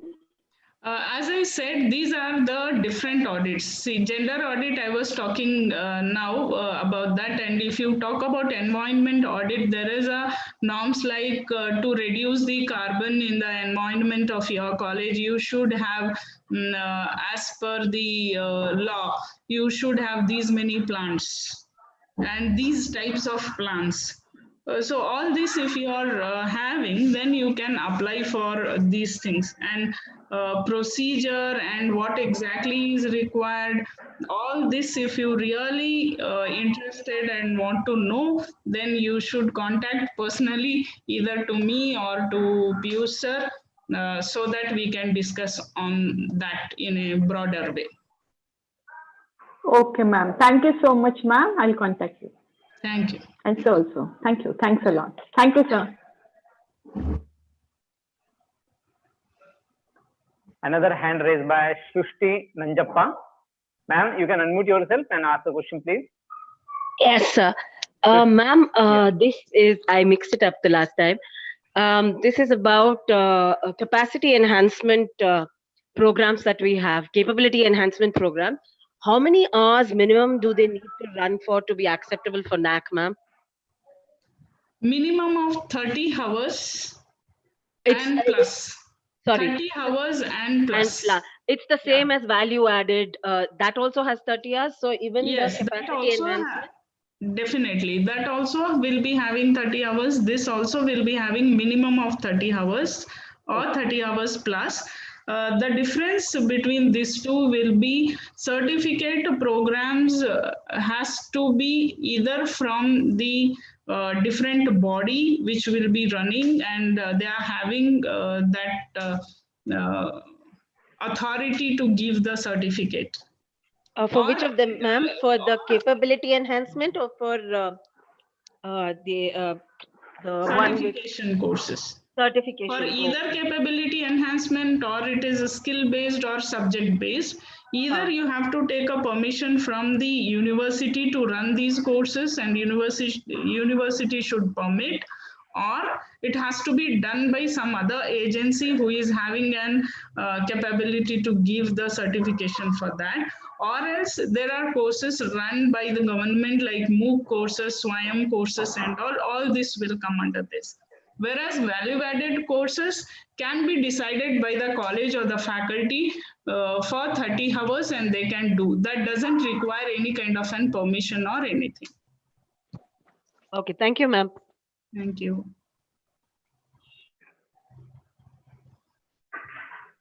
Thank you very much, ma'am, for resolving the question of participants. If anybody is there want to ask a question, you can go ahead. Participant, let me inform the feedback link has already been dropped in the chat box. I request all the participants to respond it till 5 p.m. today itself. Thank you. Thank you for, I think no one is there now to ask the question. Thank you for giving me an opportunity to share my views. Thank you very much, Honorable Dr. Badrunisa ma'am. The topic you discussed throw a light on policy evaluation, key indicators, academic audit, benchmarking to improve the quality, etc. Thank you very much for wonderful and thorough information. Now, at the end of this conference, I request Dr. Pradeep Dahikar sir to sum up the day's proceeding and propose the vote of thanks.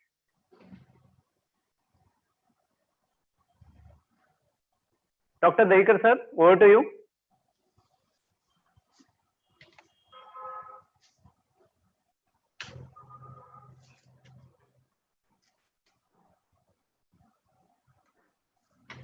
Dr. Dahikar sir, please unmute yourself and propose the vote of thanks and conclude the day's proceeding. Hello.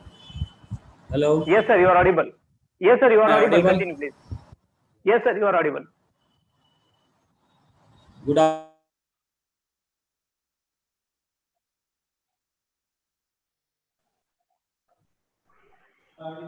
afternoon to everybody. Am I audible, sir?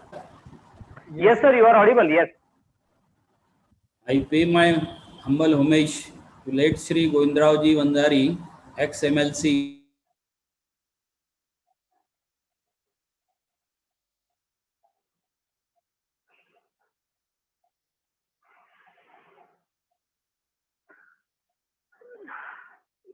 Dr. Dahikar sir, please unmute yourself. You are not audible. Yes. Hello. Yes, sir, Hello. now you are Now audible. audible. Yes, sir, now you are audible. Please continue. I pay my humble homage to late Shri Govindraoji Vandari, ex-MLC and founder president of Amar Seva Mandal. Our college, through internal quality assurance cell, is continuously strives to improve the operational efficiency and has catered to need of diversified learner. I look forward to see these academic endeavors as a concrete step towards identifying innovative and effective strategies for bringing out changes. Hence, IQAC organizes NAAC-sponsored national conference on topic reforms and benchmarks in NAAC accreditation 2020 onwards. The main focus of the conference is the revision process, which will make accreditation process more robust, transparent, scalable, as well as it make ICT enable. According to new methodology and new format of AQUAR and SSR, the assessment process has divided into two major parts, quantitative and qualitative parameters. I would like to conclude this National Wake Conference with few thoughts on what we learned during day and how that fit into the overall event. So this conference commences with the inaugural function. In the inaugural session, I hope we would learn many things, new ideas from all stalwarts. Honorable Dr. Dhanraj Mane, Director Higher Education, inaugurated this conference. He rightly said, improve the access in higher education, ensure the quality. There will be a mandatory accreditation in the higher education. It is the goal of higher education, and to achieve this, need to reforms new initiatives.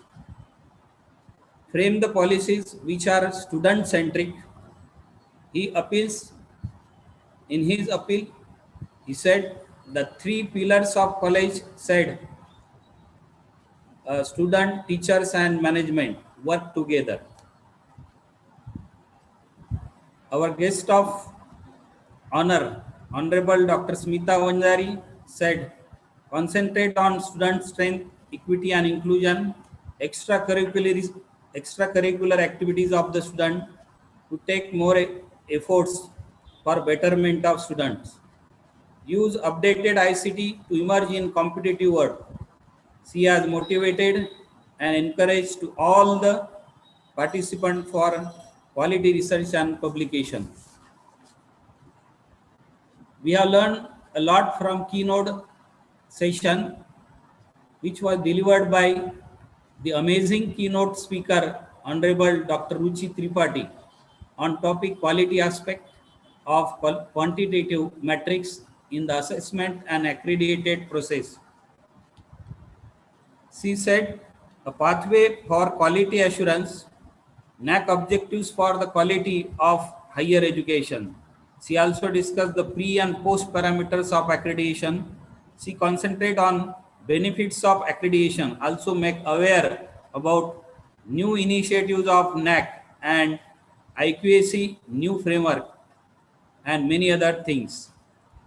Her talk is much helpful for preparing data for assessment.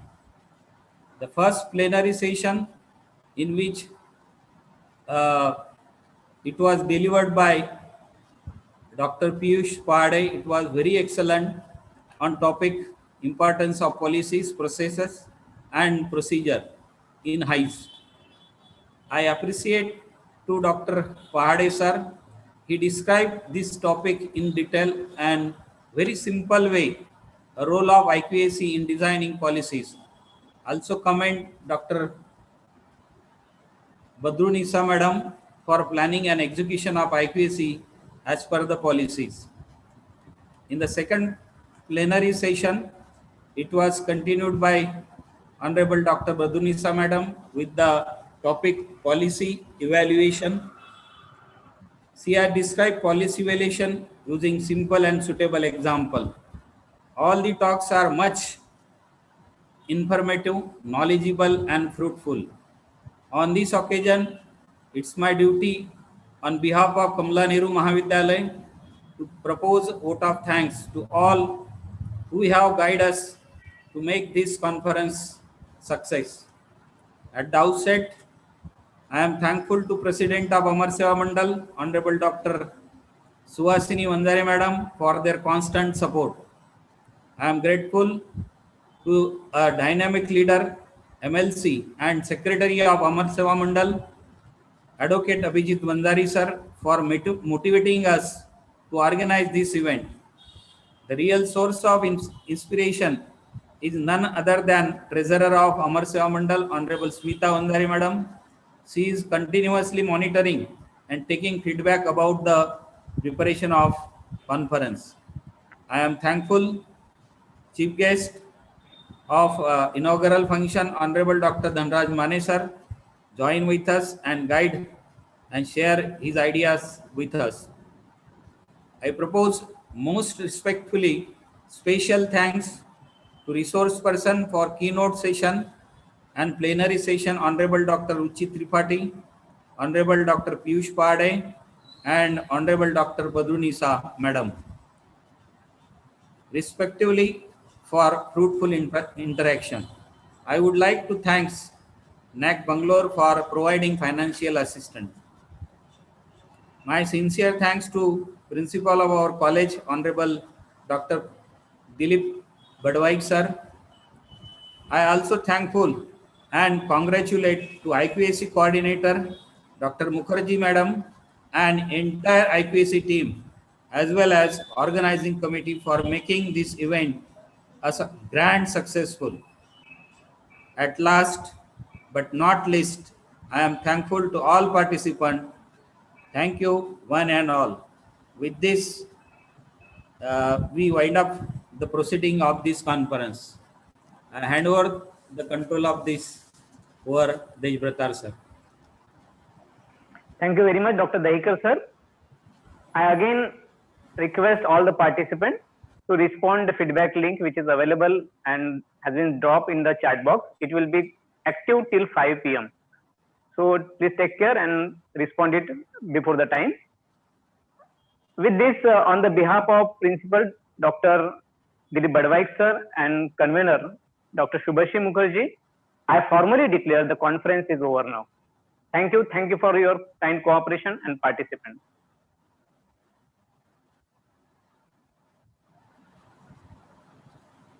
Elijah?